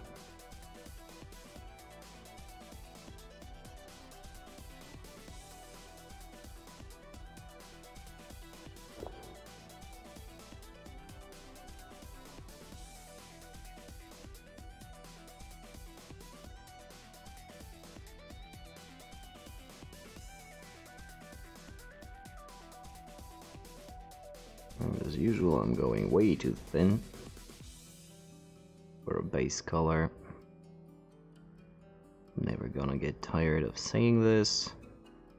Sadly though, I am merely saying this and rarely taking measures to fix it.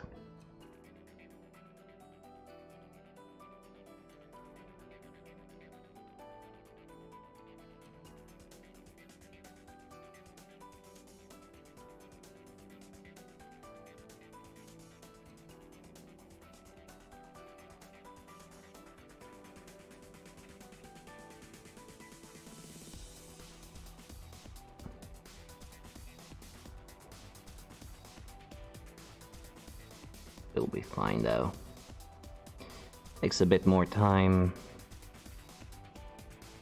That's all.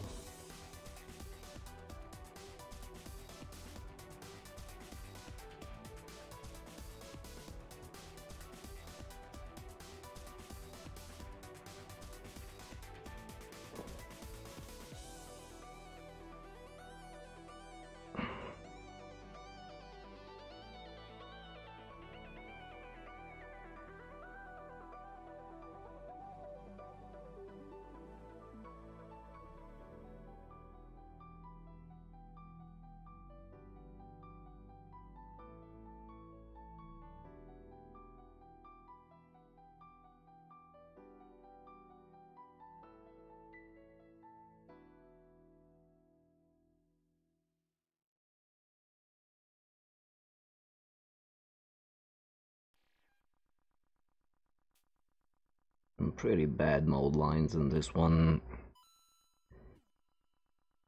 as I've already commented, but it's too late to fix it now. I mean, it's not too late, but I just can't go back at this stage.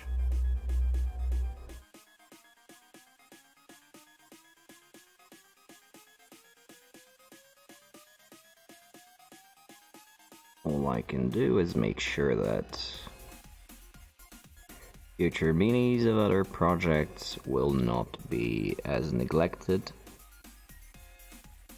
in the preparation stage as these models.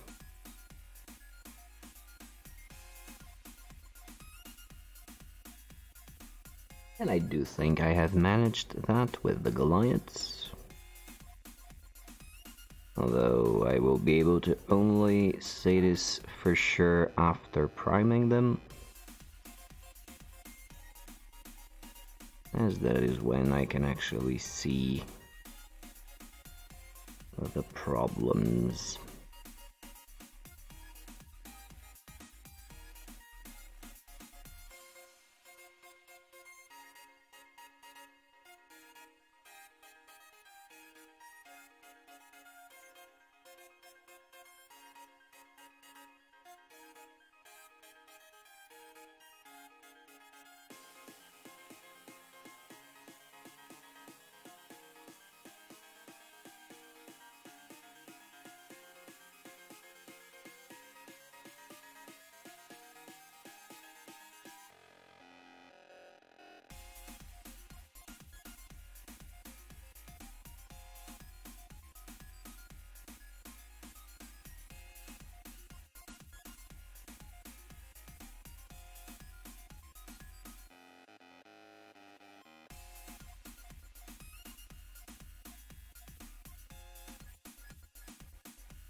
So these will inherently not be as good paint jobs as they could be at the end of the day because of how poorly I've prepped the models.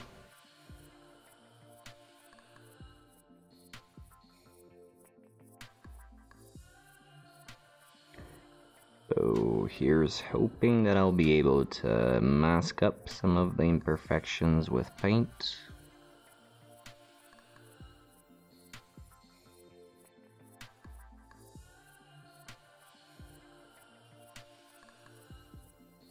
But if worst comes to worst, there is always dipping them in degreaser, stripping them and starting anew. I just really do want to get them done for the tournament. And to that end, I am willing to close my eyes on some of the imperfections. Well, saying it is as if I was gonna make them perfect to begin with, which cannot really happen with my current skill level, but I could have done them better.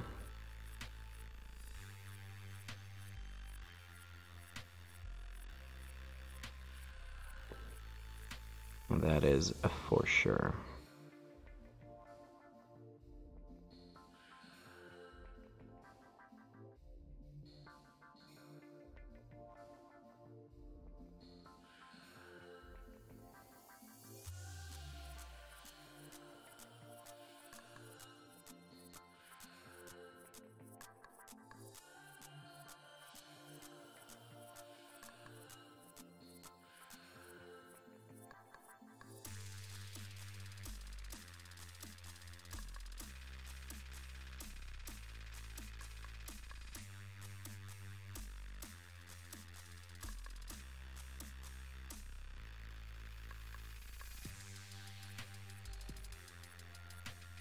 No worries, Raw Rainbow. I am here and I am painting.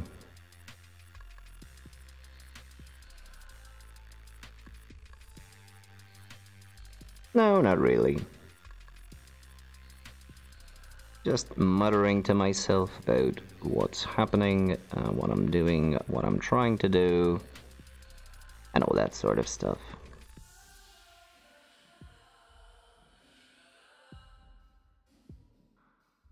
Did you have the chance to cast your votes?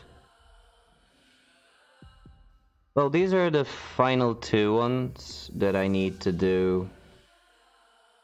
These are the final couple that need to be done.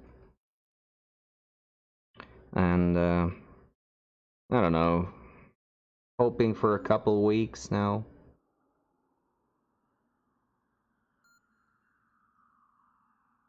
I think I should be able to get them done in a couple of weeks.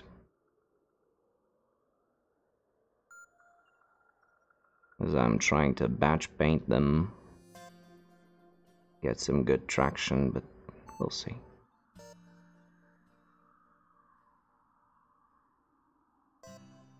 There is sufficient time, just not as much as to be perfectly laid.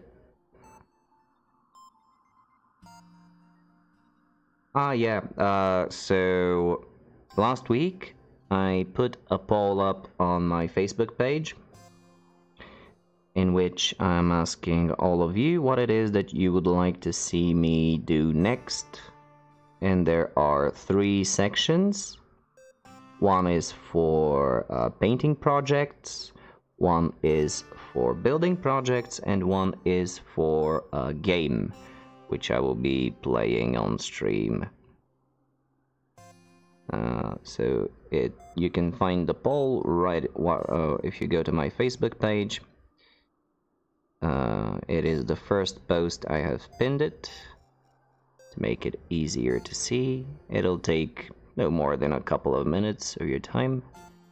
And I will be very grateful if you could take a look and cast your vote and let me know what it is that you would like to see me do next on my hobby journey.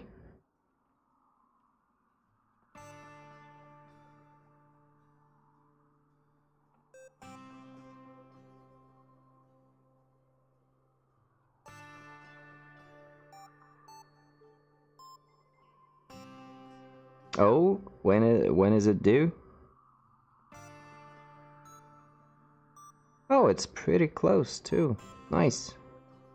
Real nice.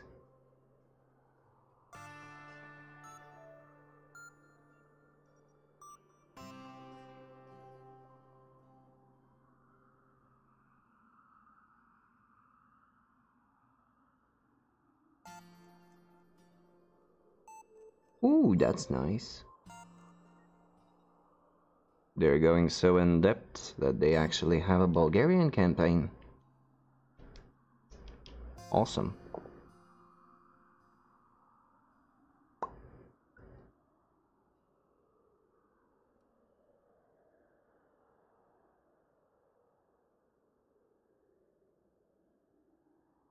Oh, okay, so it's a specific expansion.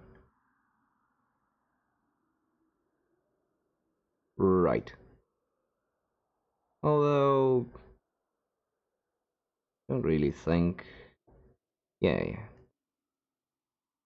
He is quite in the cons time period, but whatever.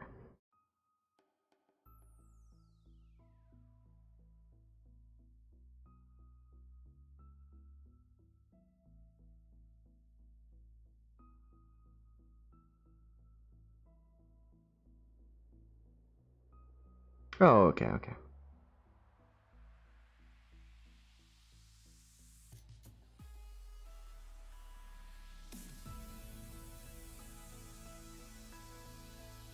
Right. Still pretty cool to include it.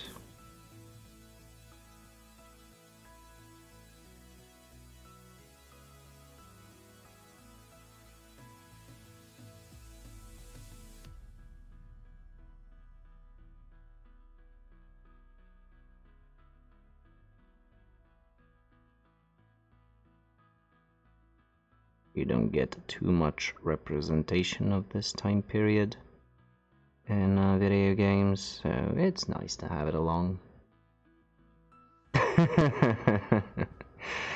Well, I don't know how unique that is, but I'll take it.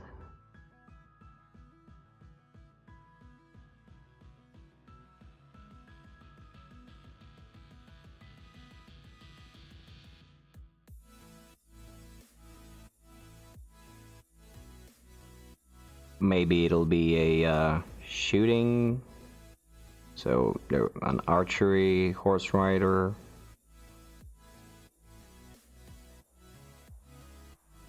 They might put in something.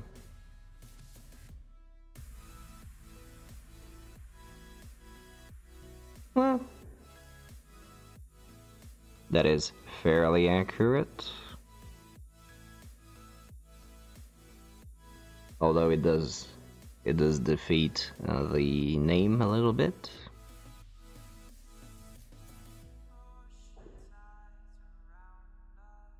A flail, I don't know if that's... Anyway, I won't be... let's not bigot about this. It's cool that it's there, and... Well, let's just leave it at that.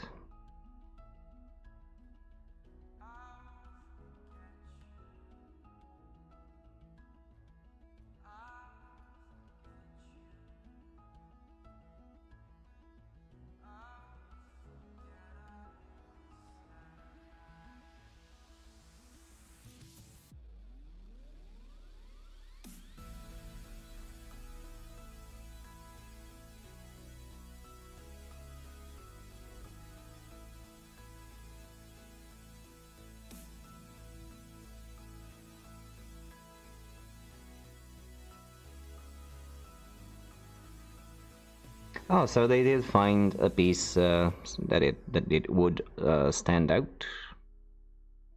Oh yeah, again, pretty fine. No gripe with that.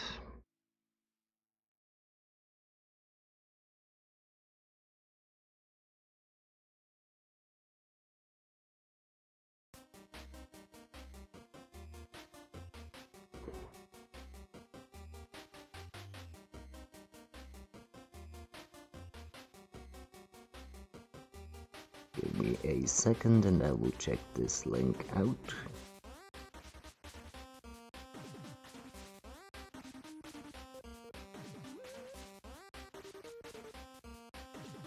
Sure thing, just let me finish up with this boot. I sorta did it out of sequence, and I'm kinda worried I might miss something.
Alrighty, let's check it out.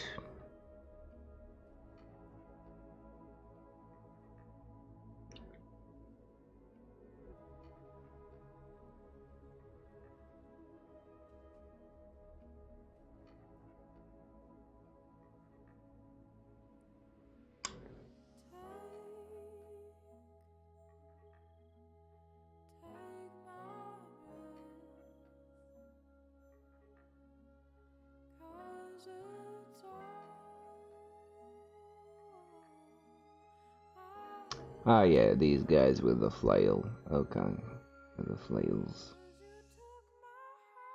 And yeah, oh, by the way, graphics are really nice.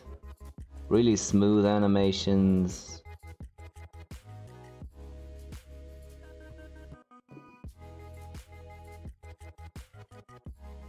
Yeah, that's pretty good.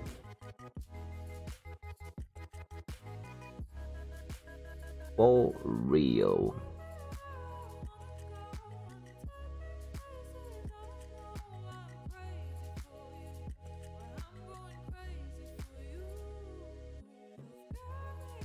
Can't really understand why I'm getting tired so early on in the evening today. Yeah, not really, but it's good to have it as an option. I think it is now a standard for new releases. Support 4K resolutions, and so remasters and such emphasize on this, which is good.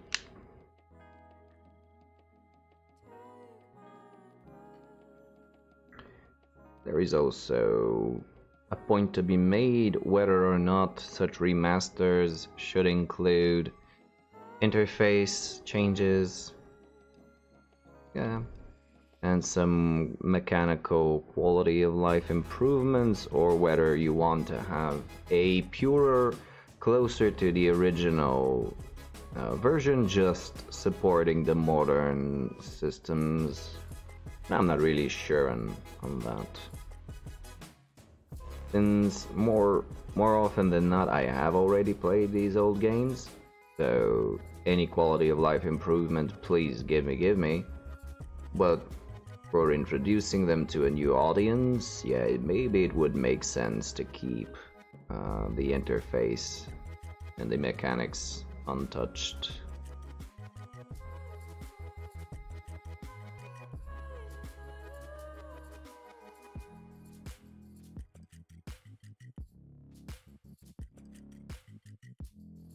Yeah, this is it. I'm not talking major changes, just some easier selection for units, or just not even talking about this game in particular, just in general, having small little mechanical tweaks to make it um, closer to what we can now have.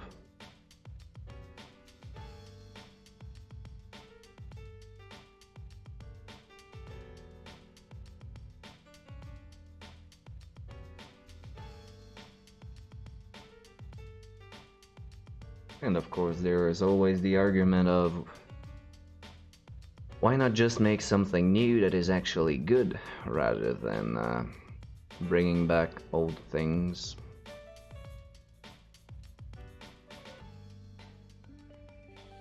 But this is a rather huge argument and discussion to have.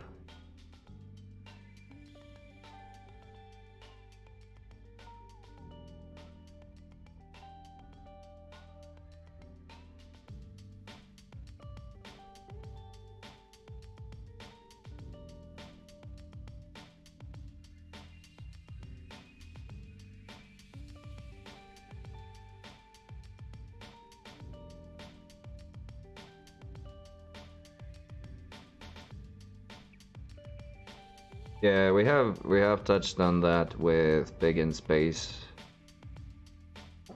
This is very much a fact. Either they are working on endless sequels, or they are um, adaptations of already created fiction, but like original work seems to just not be there anymore for whatever well, the reasons are apparent, but it's still sad to see that.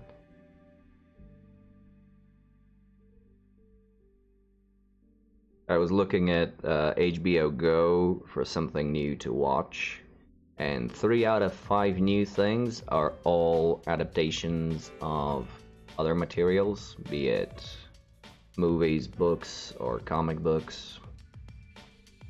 Well, that's not horrible. It should not be a substitute for original work. But it is easier, it is more recognizable and whatnot, so I do understand why they're doing it. I just don't like it all that much.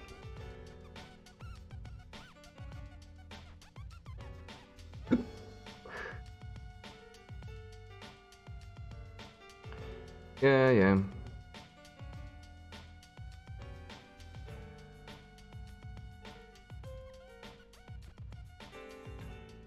That's true.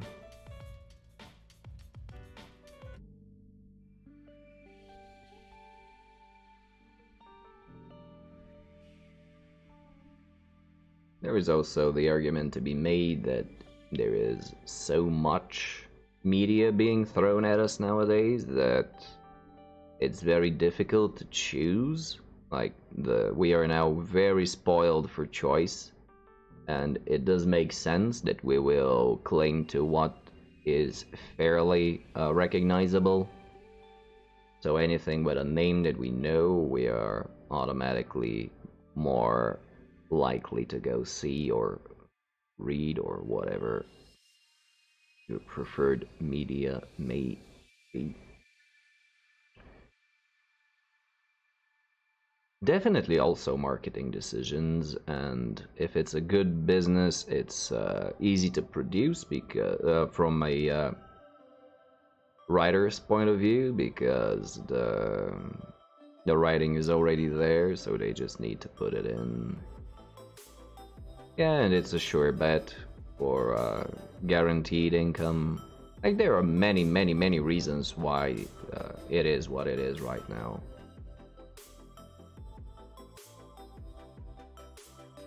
And I do understand them, I just still would like to see a bit more originality here and there. At least every now and again.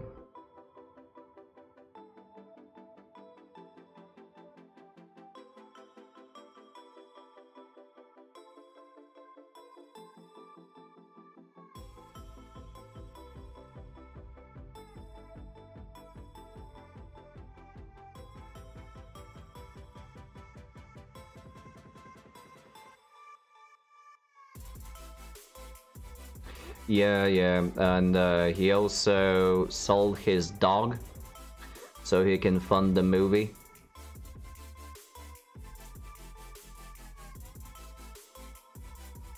Yeah, when you think about it.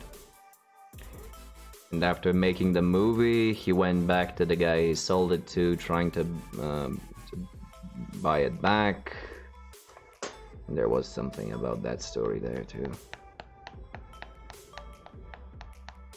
Yeah, but in his case, this is what he is doing. So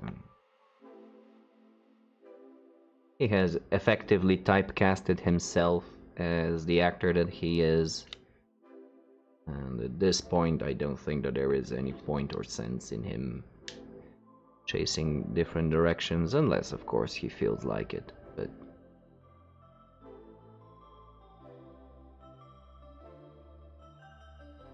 But I do get your point, yeah.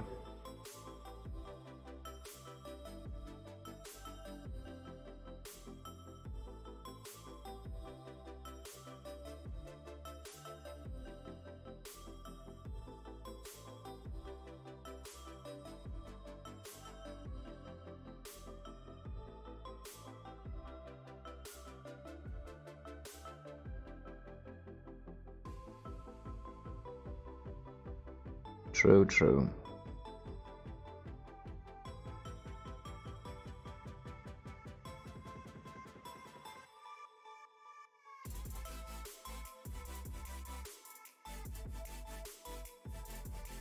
This is, however, where fundraisers come into place. And I've seen some kickstarted movies, and I gotta say, some of them are pretty nice.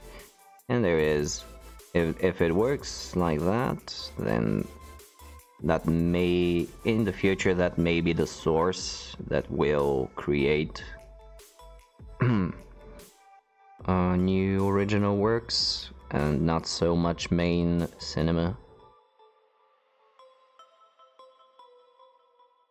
And I'm fine with that. I mean, as long as there is somewhere we can get something new, I'm fine with that.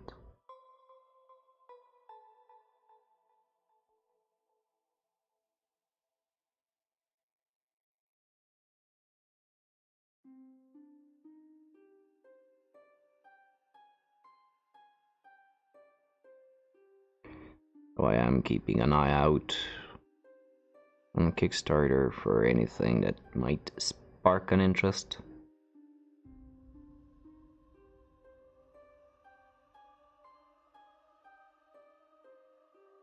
We'll see what the future holds.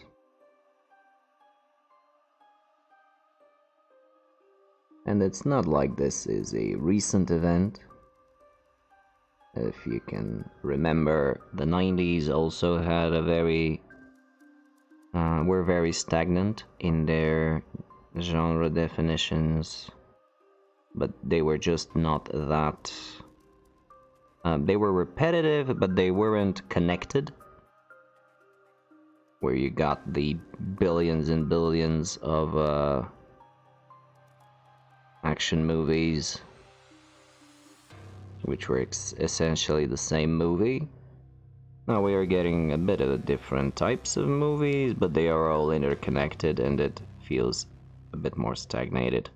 But you do feel the need to see them in order to keep up with the story, let's say. So it's a different look on the more or less the same thing.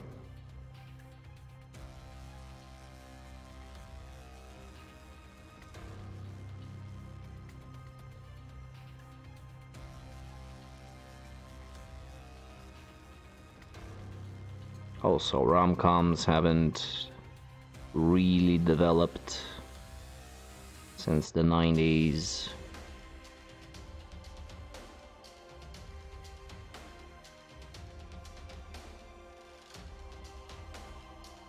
Exactly, exactly.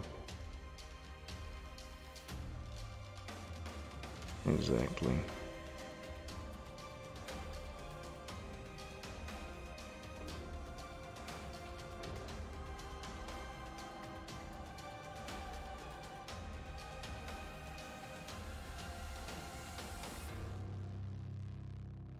All in all, gems of originality were never too commonplace in this industry.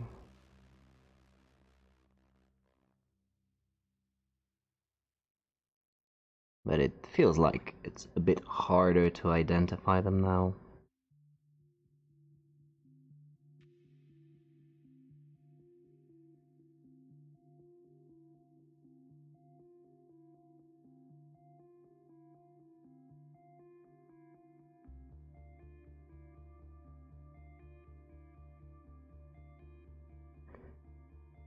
Either way, my point being, it's not as grim as it may sound. Still, it could be a little bit better.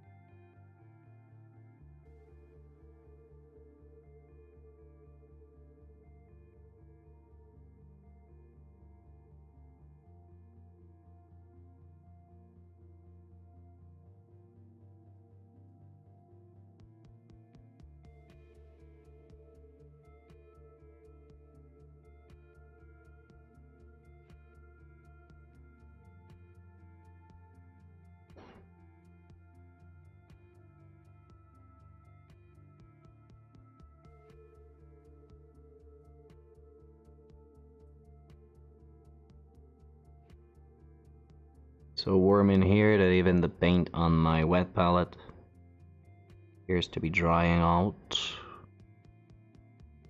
That being said, I did spread it out a bit too much.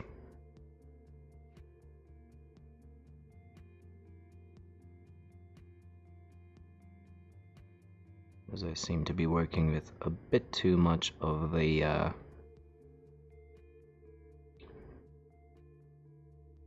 how should I say this?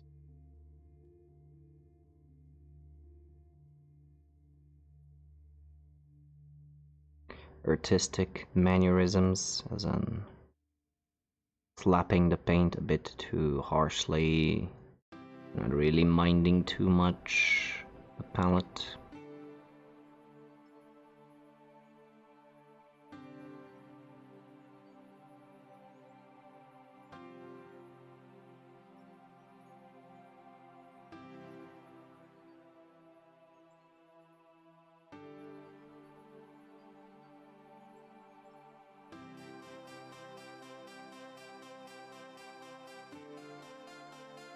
Oh yeah, of course, of course. We, myself included, whenever such a project of bringing back something that you used to have many fun hours with, you just don't have a choice of not falling into the nostalgia trip.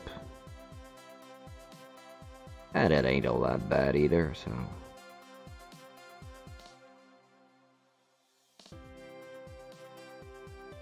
take it for what it is.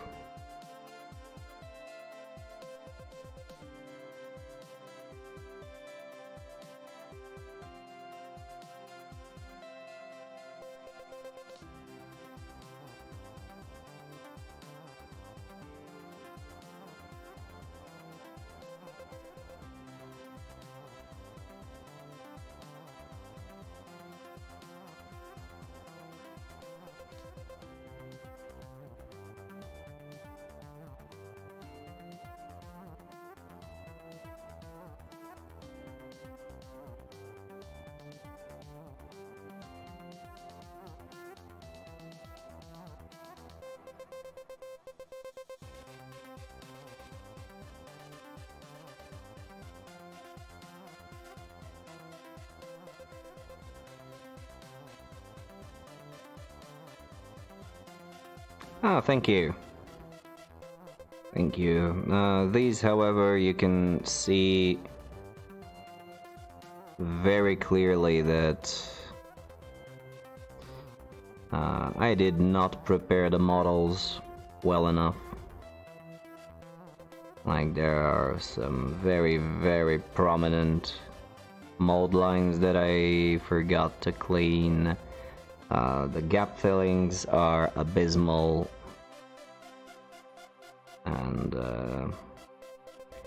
the whole team is basically a good reminder that I do have to take a bit more care and a bit more time in preparing the models before I actually start putting paint on them.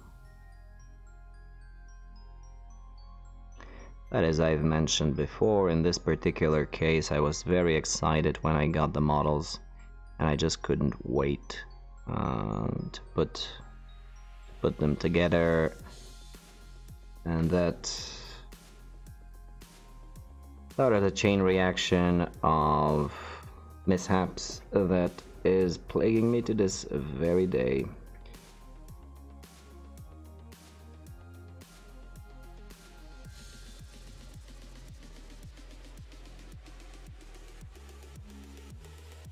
I did take quite a bit more care when putting together the Goliaths, and I am hoping that once I put primer on them, they will be of a suitably better quality for the paint job than these guys and girls are.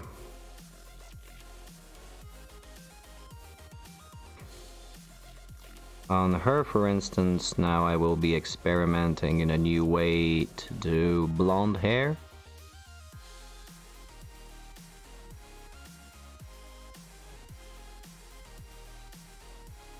That I didn't do on the other blonde model. And I'll see how it comes along. And by experimenting, I just mean that I'll start it off with a brown foundation instead of a yellow one. Because blonde hair doesn't exactly need to register as yellow.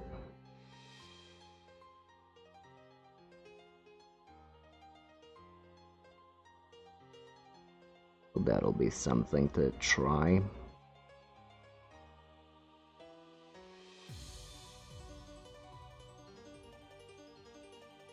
As far as experiments go, I don't think I'll have anything else new to try on these ladies here, on either of them, aside from that.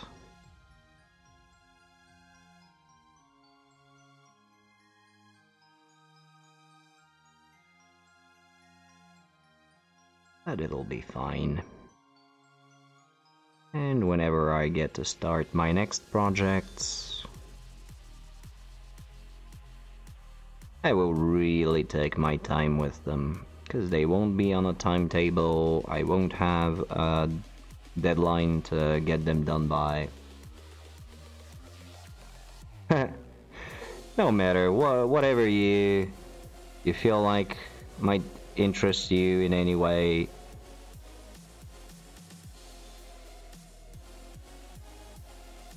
feel free to click on any of the options.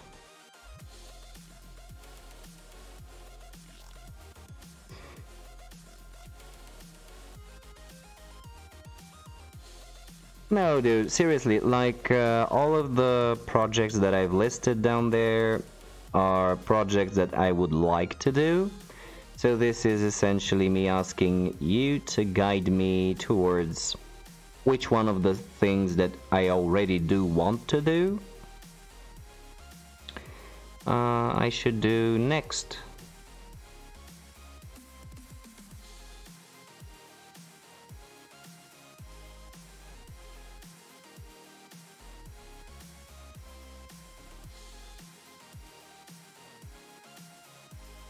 No, don't worry about that. Don't worry about that. But yeah, there are fairly few responses so far.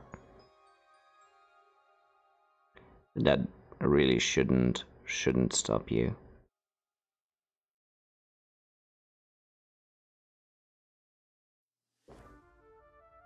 It'll be fine.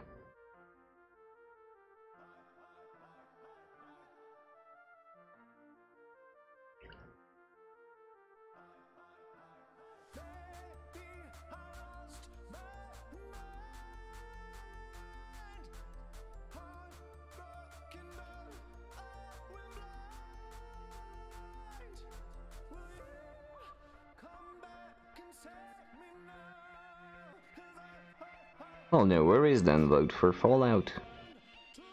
Like, this is not a matter of comparison. Just pick out the one you like and that's about it.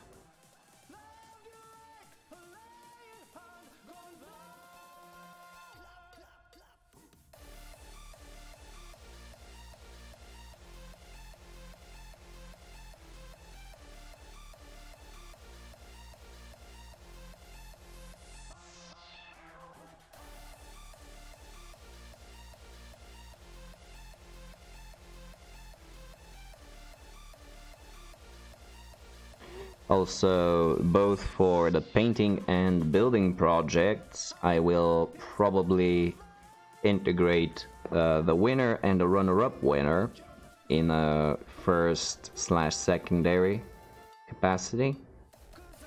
So both the winner and the runner-up will be processed on stream, but the winner will have more screen time than the runner-up until I get the project done, and then they will switch out. Effectively just going for as much diversity and variety of content as possible.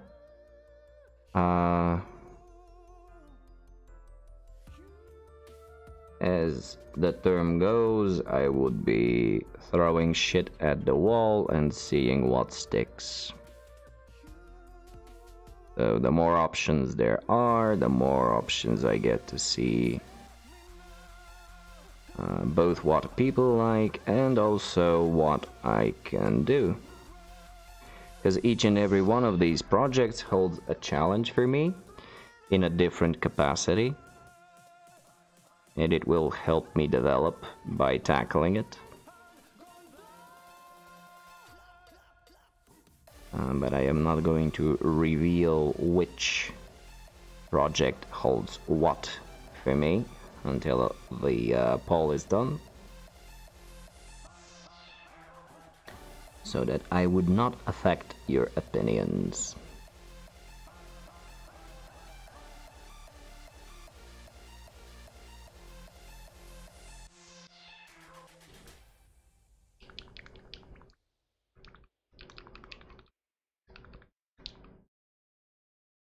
But yeah, some are more mechanically challenging, some are more artistically challenging, as in color schemes. Some are more difficult just to make or paint or play. Some would require better time management. Each and every one of them holds something that I would like to develop in. Regardless of the choice, regardless of the winner, I will still enjoy it.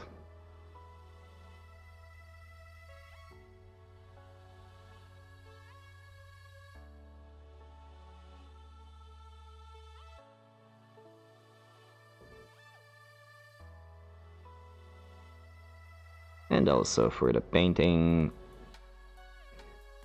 doesn't necessarily need to be a Blood Bowl related team, because I have been painting Blood Bowl teams for the last, what now, 3 years I guess?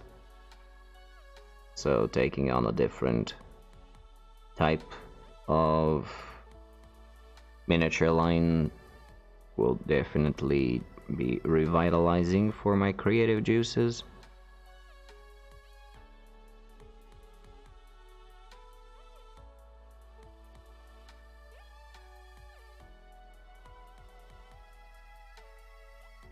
Hence why I did put this poll in the first place.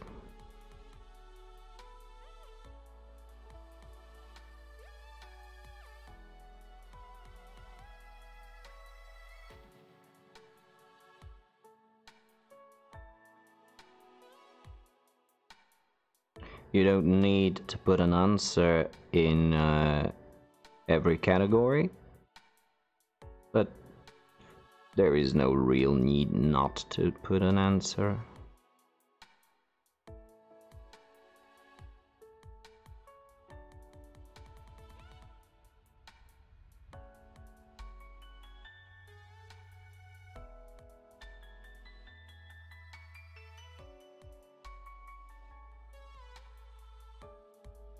Okay, thank you very much for taking the time to do so. Also, it is exciting for me to see what will be chosen and how I will tackle it.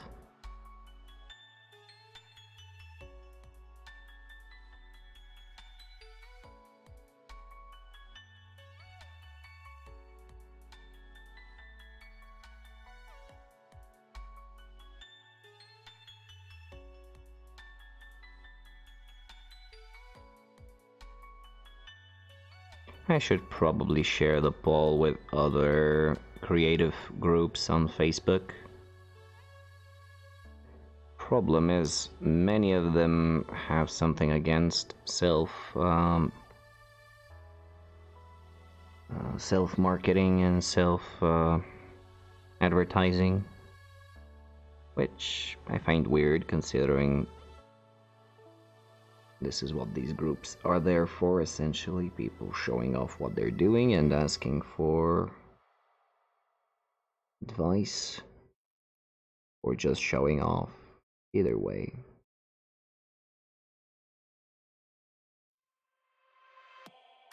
So yeah, I might, after today's stream, I might try and share this poll with other groups.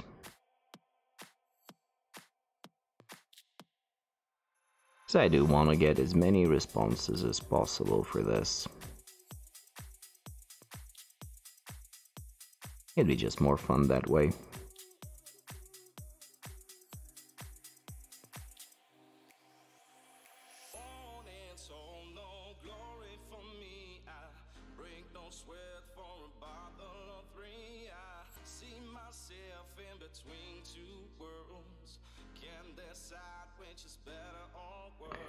Color, I don't know. I haven't really painted all the colors, so it's difficult to pinpoint. But I have had it is very easy and very pleasurable to work with this configuration of blue.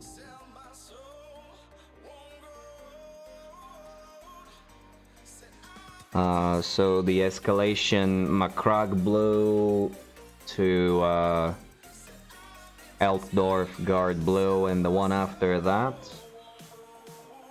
They are very easy to work with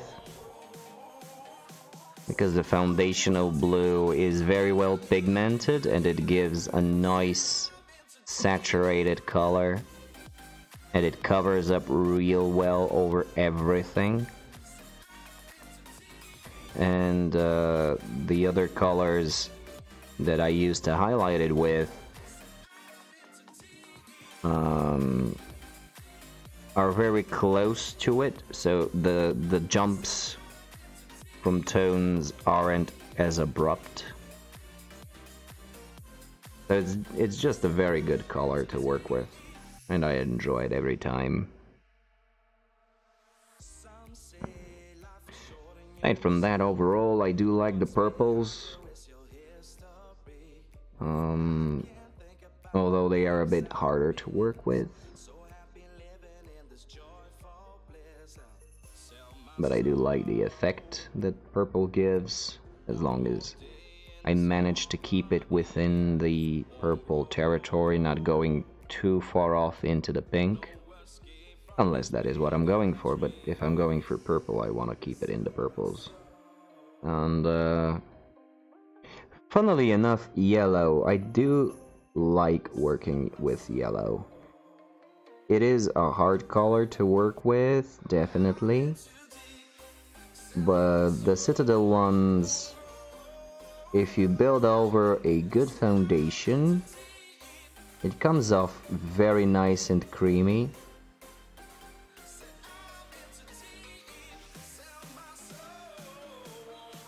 And my experience with it has been pretty good.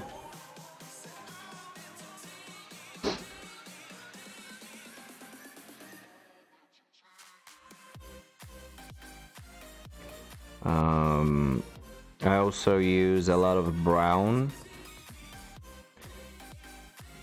because I found out that there is a lot that you can bring out of brown. So lighter letters, darker letters, a good effect for rough texture is very easy to do with the Citadel browns, and I use it almost all the time for all types of boots, leather straps, and whatnot.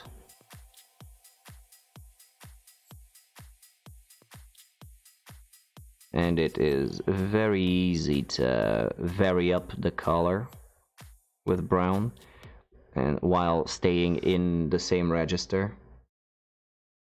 Meaning you can put a lot of additives, different color additives in the brown, and it'll still register as brown, which makes it a very very flexible.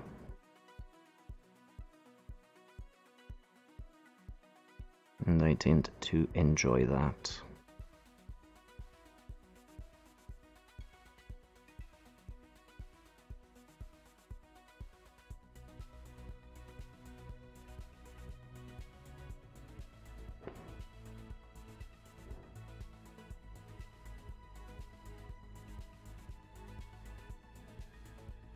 But again, this answer is very much limited to the Citadel paint range and to the amount of colors that I've worked with, which isn't really all that much. So it's a fairly limited opinion.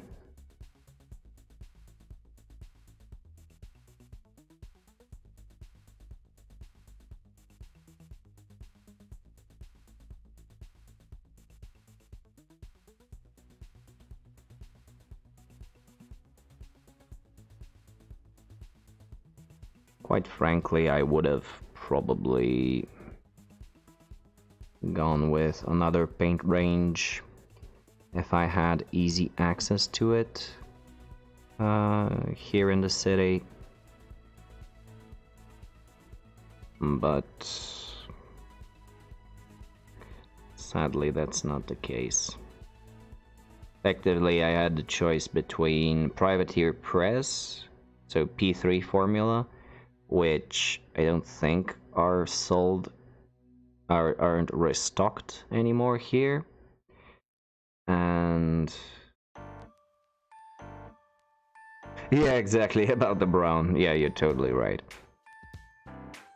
But the idea being that you can put a lot of brown on the model and make it look different in each place.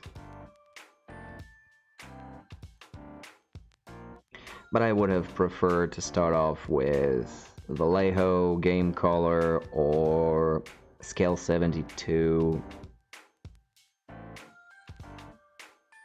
Something a bit more matte as a finish during work. But Citadel came here with the good starter packs of base colors and highlighters, and with the pack of shades, and that's what I got. Is I had already worked with some bargain bin acrylics and with some Mr. Hobby colors, but the bargain bin ones were horrible, just horrible. Nothing else to say about it, just completely inapplicable for the hobby, because they were gloss and very light on pigment. They were very hard to work with, and the Mr. Hobby stuff, the pots were worse than the Citadel stuff, if you can believe that. Just the design of the containers made it, again, very inconvenient to work with them. And also they did require a bit more skill than I had back then to pull off decent results.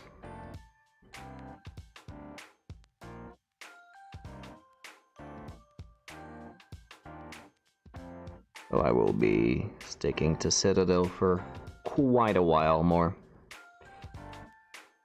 At least until I dry them out, all of them. And that is unlikely to happen anytime soon.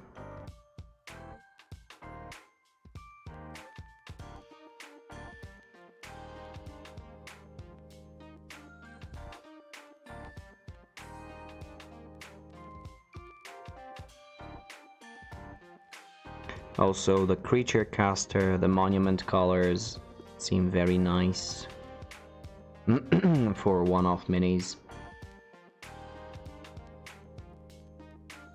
Oh, really not that many. Like, a long time has gone from my first model being painted to today, but the overall count is very low.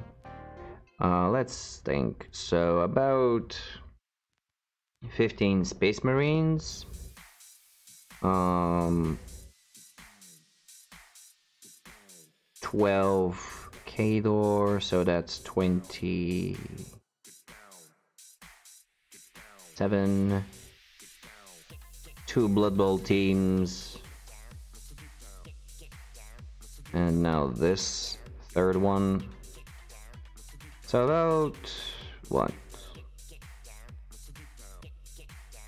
50, 60 models total, maybe, for 5 years. I think it's 5 years. Yeah, but again, for that amount of time,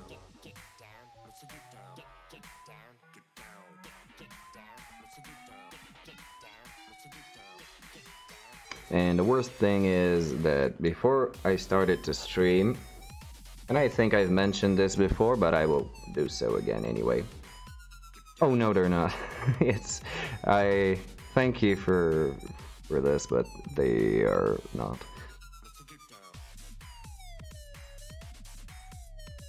So the worst thing about it is that before I started streaming, what I would do is I would get the itch to paint, and I would start painting for, let's say, 2-3 weeks, and then I would stop for a month, and then start to paint again, paint for a couple of weeks, then stop for 2 months. And as such, it was really hard to get my skills to develop, because every time I restarted painting I had to readapt to the process. So I'm hoping that with this, with streaming...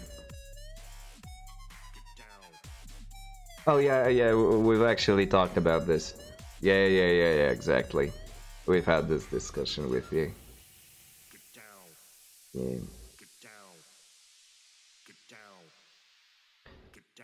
So my hope is... yeah, I understand you there.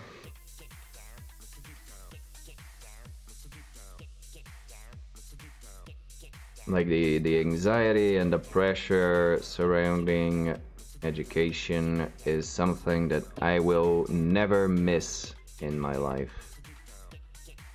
And it is what's holding me back to go for another higher education degree. I just cannot go through with this again.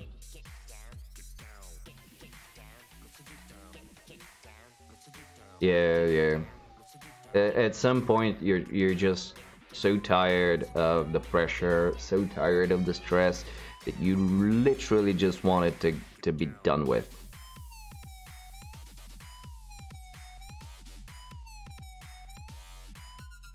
Well, I hope you do. I hope you do. I don't know what it is that stimulates your creative process for this, so I can't really give you any advice on the matter, but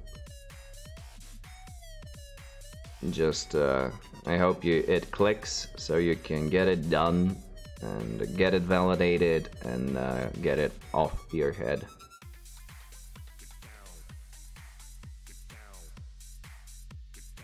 Yeah.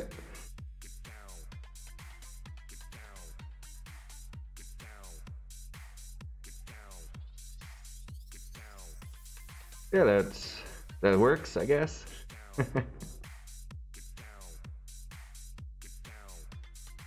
Yeah, again, at a certain point, I understand completely.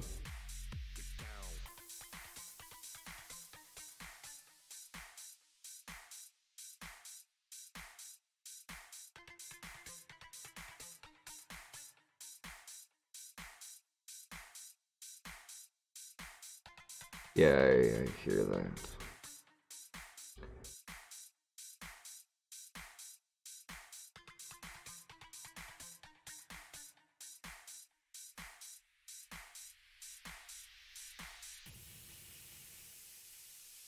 Yeah, yeah.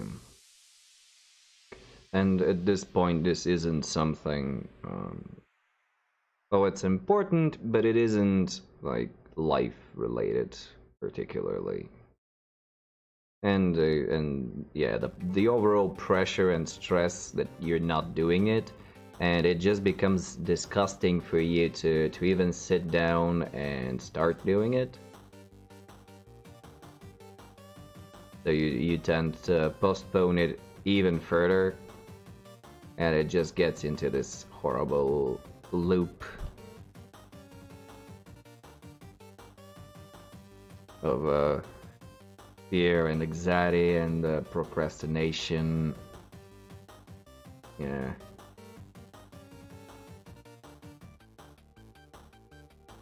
And as you said, when there are other real life things that you need to attend to and that are happening all around you.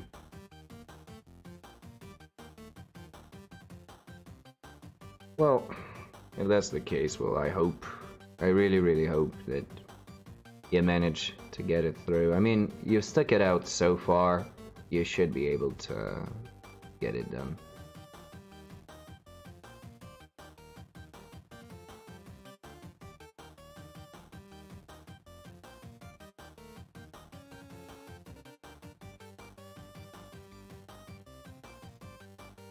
Yeah, here's hoping. So yeah, let's end this on a positive note. Let's just hope it'll be alright. It is. That is absolutely, undoubtedly not the most pleasant of moments.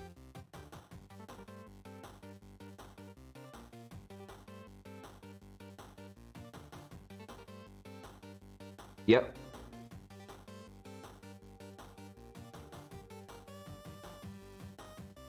Oh, okay, alright. Alrighty. Thanks for joining me. Have a good look on your game. Have fun. And catch you next time, dude. Bye bye. I'll keep up painting for a little bit more. At least finish up with the bloat.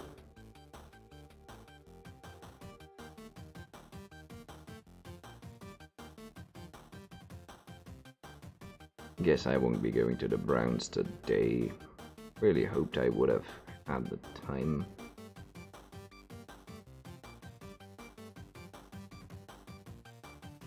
But this has not been the most productive I've felt ever.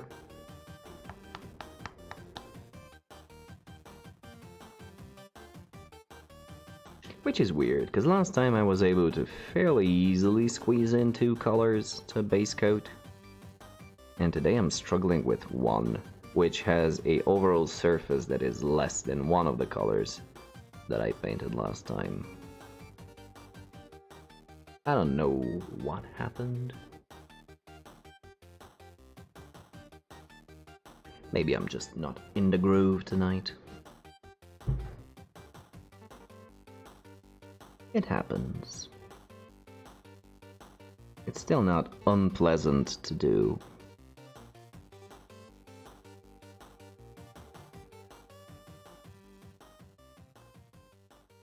I do prefer sitting down and putting even a couple brush strokes on a model instead of not doing it at all.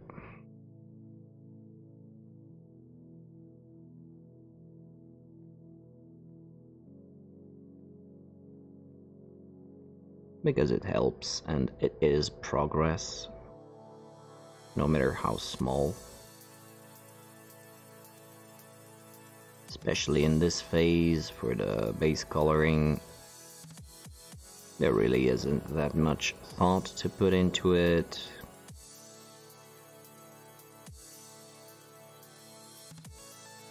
But I can take my time playing around with paint consistency and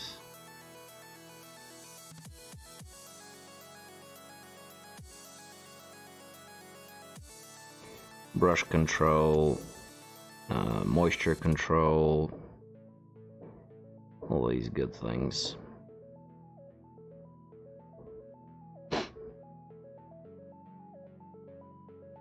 That will hopefully pay off in the future as they pile up.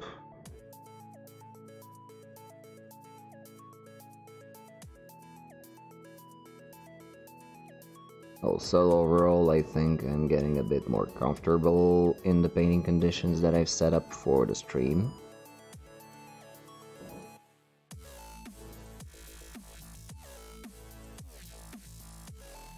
Because at first I felt like I had absolutely no control over what I'm doing. Because of the different setup.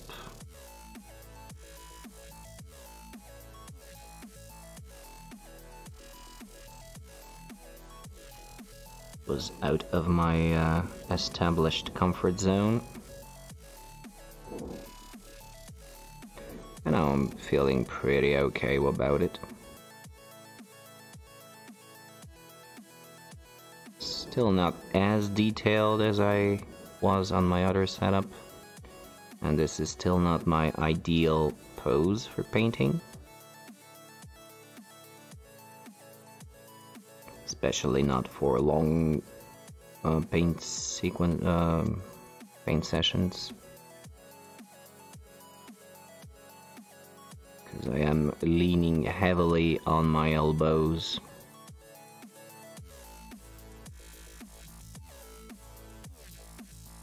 Which does tend to bring up fatigue a lot quicker.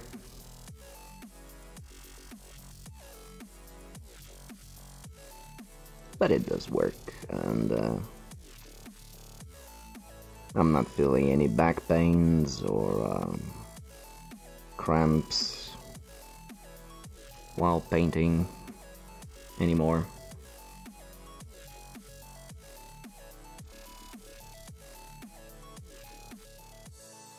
And I will attribute most of this to just getting into the habit of doing it. Granted, I did introduce a few things to help me along. Like the pad that I'm actually resting my elbows on.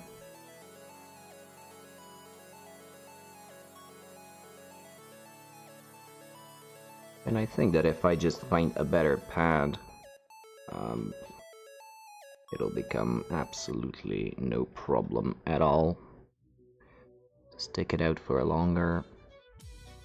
I don't think it's as hard for me to maintain the Mini in focus, although again I haven't been watching too much the preview window, which I should really reconsider. But it just hasn't been on my mind.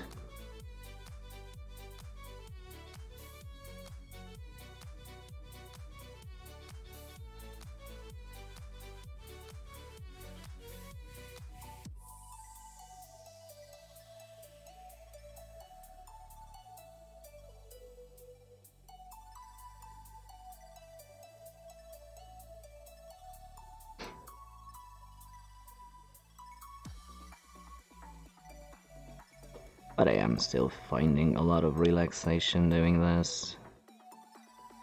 and it does feel good.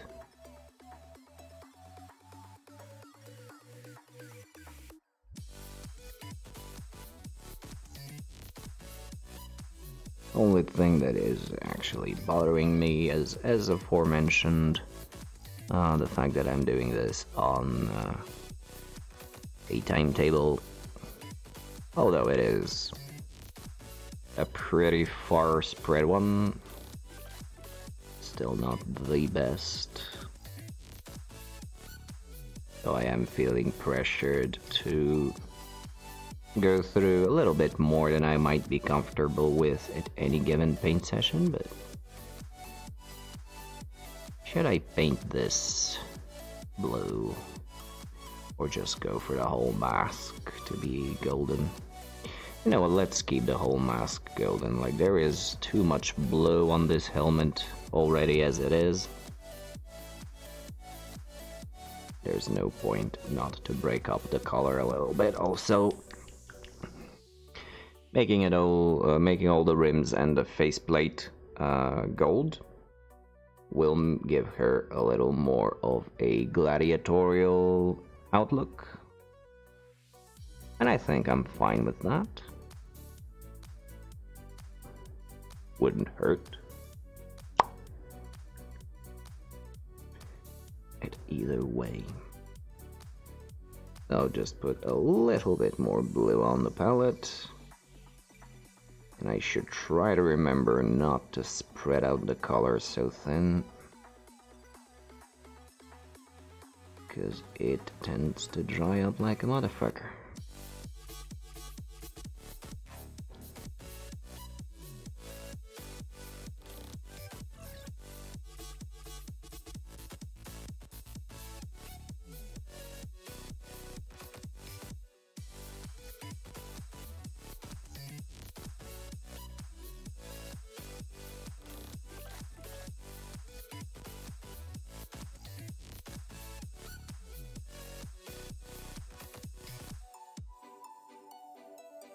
I'm just going for a second coat of the blue.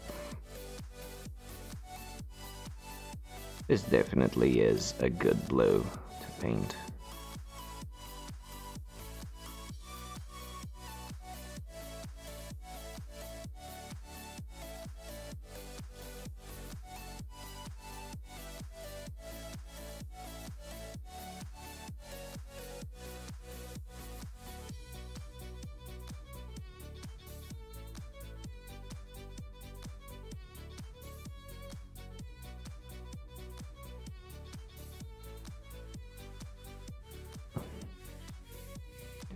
Started looking at the preview window right at the end of the stream, but I guess that is better than nothing.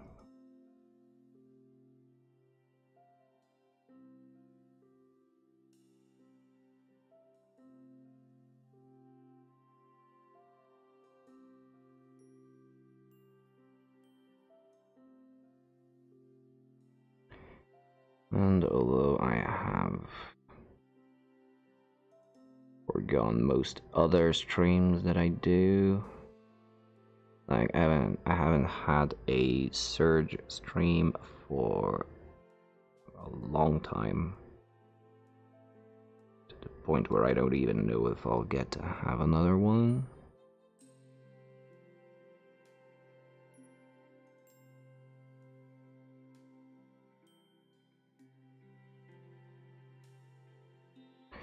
And there is, of course, Blood Bowl breathing down my neck.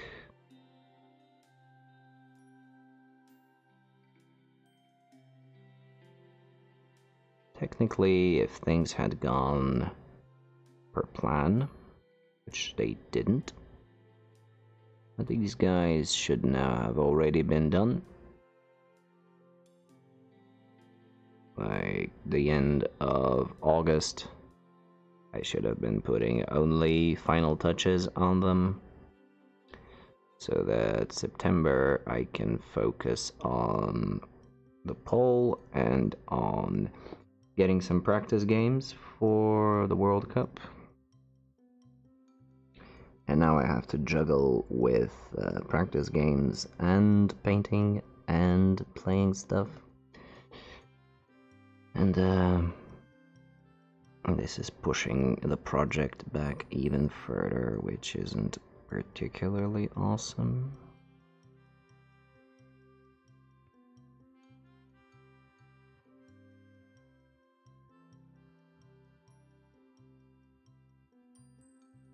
But I think I'll manage.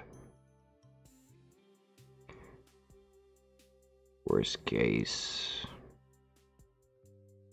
is that I'll just do what I did for the Dark Elves last year.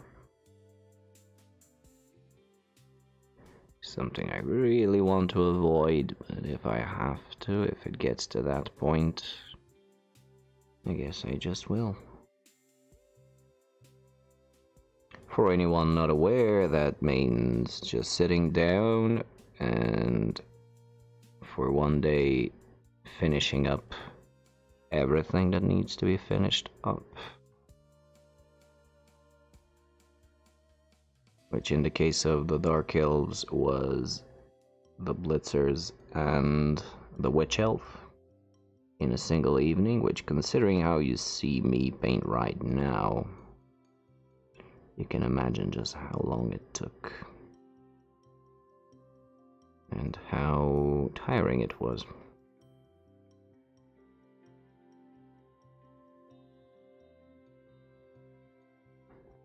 And it was very, very much just grinding, as if I was doing this for a commission of sorts. Which is stupid because they're my models. Shouldn't paint like a chore or a job. It's my stuff. But I think I am already ahead of the curve on that point. And I should be well into being able to paint them. Initially I wanted to try and go for longer streams and include weekends. Sorry for my trembling voice. And get them done by the end of this week. Well, I see it, that's not gonna happen though. Because I still haven't put down the base colors. And I don't think I'll be able to do this tomorrow either. Because I have the brown and then the metallics to put on. So that'll be at least tomorrow.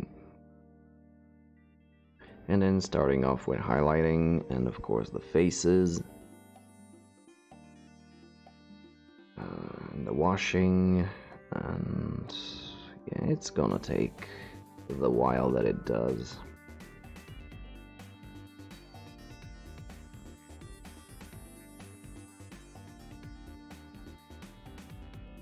Batch painting does seem to help though.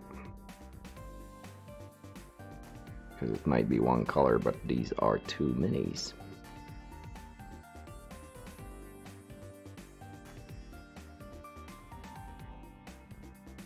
So no matter what progress I achieved, it's actually double.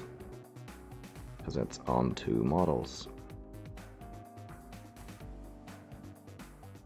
And it helps to get reminded of that every now and again.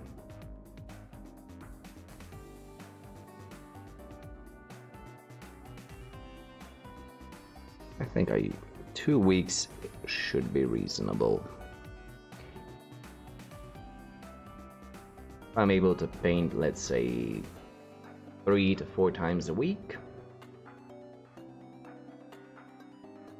I should be able to get them done in 2 weeks.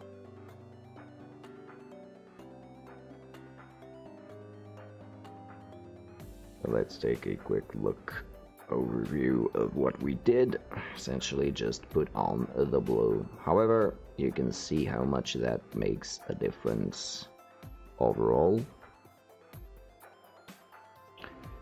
Tomorrow I'll add the brown And maybe the metallics.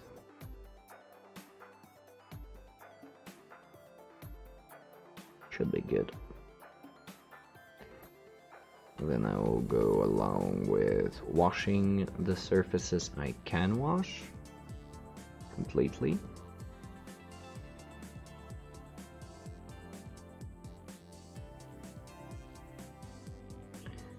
And then it'll be a methodical and steady highlighting color by color. The faces, don't think I'll be able to get eyes painted into her. Or at least not to a very particular detail. Her, I will need to do proper eyes and eyebrows.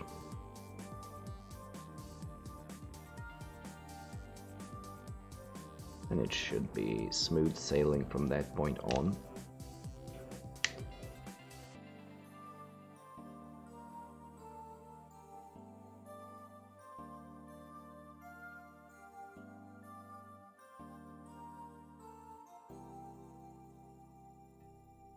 And meanwhile, if I do come across a weekend where I have nothing to do, I might just put up a stream, get some work done. Should be fine. Oh yeah, thinking about it actually, maybe I should keep up the poll for about a month. Because realistically, I shouldn't be able to start a new project, a brand new project, before coming back from Dornburn in early October. So I think that this is about. Also, that is the point where I should have a good understanding of how my schedule will work regarding the other extracurricular activities I'll be having.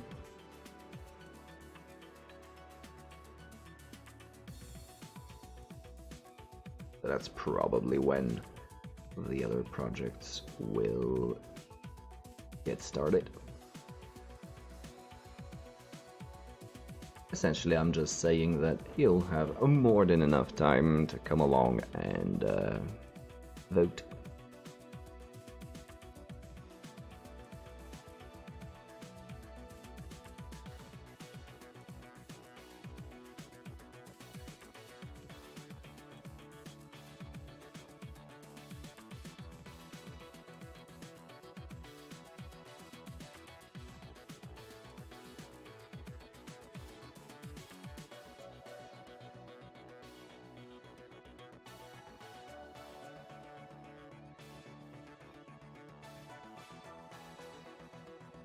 But we'll see. Again, I am getting ahead of myself, constantly thinking about weeks and months in advance. And I forget to focus on the now, which not only is it not very productive, but it's also a bit of a bummer.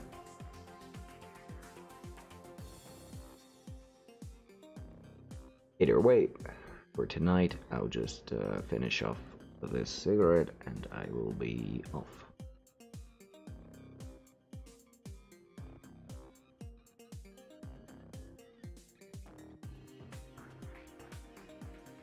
Yeah, 3 hours for a color.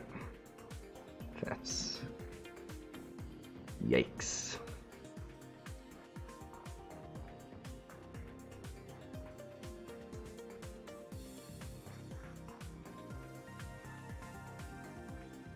Yeah, maybe one of these ones would be better. You know what, I might actually try it out for next time.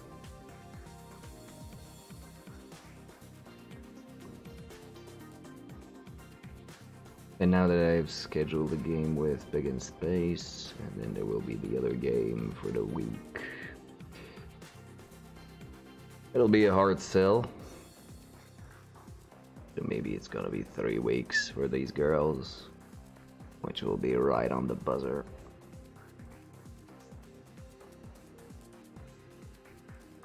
what you gonna do? Wait, how many weeks does September hold?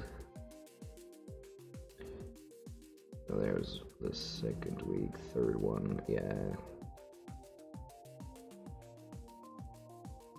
Yeah. It's gonna be tight.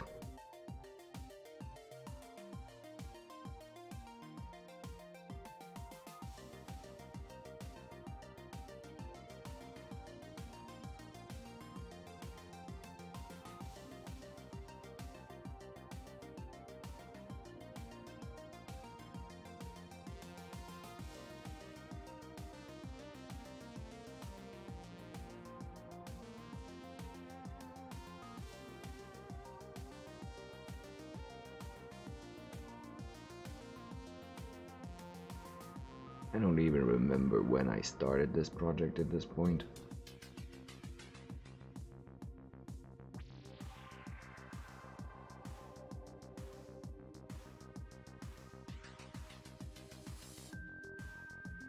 Because on stream I've painted 2 minis, and from scratch I've finished up 2 minis. And these will be the other 2 from scratch. Those 6 out of the 12.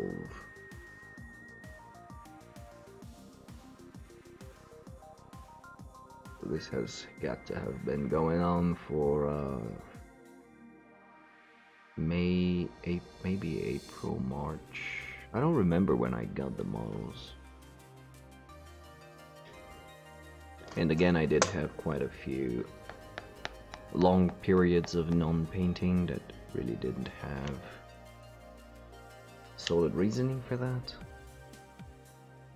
Anyway, thank you everyone for joining me tonight. It has been a blast.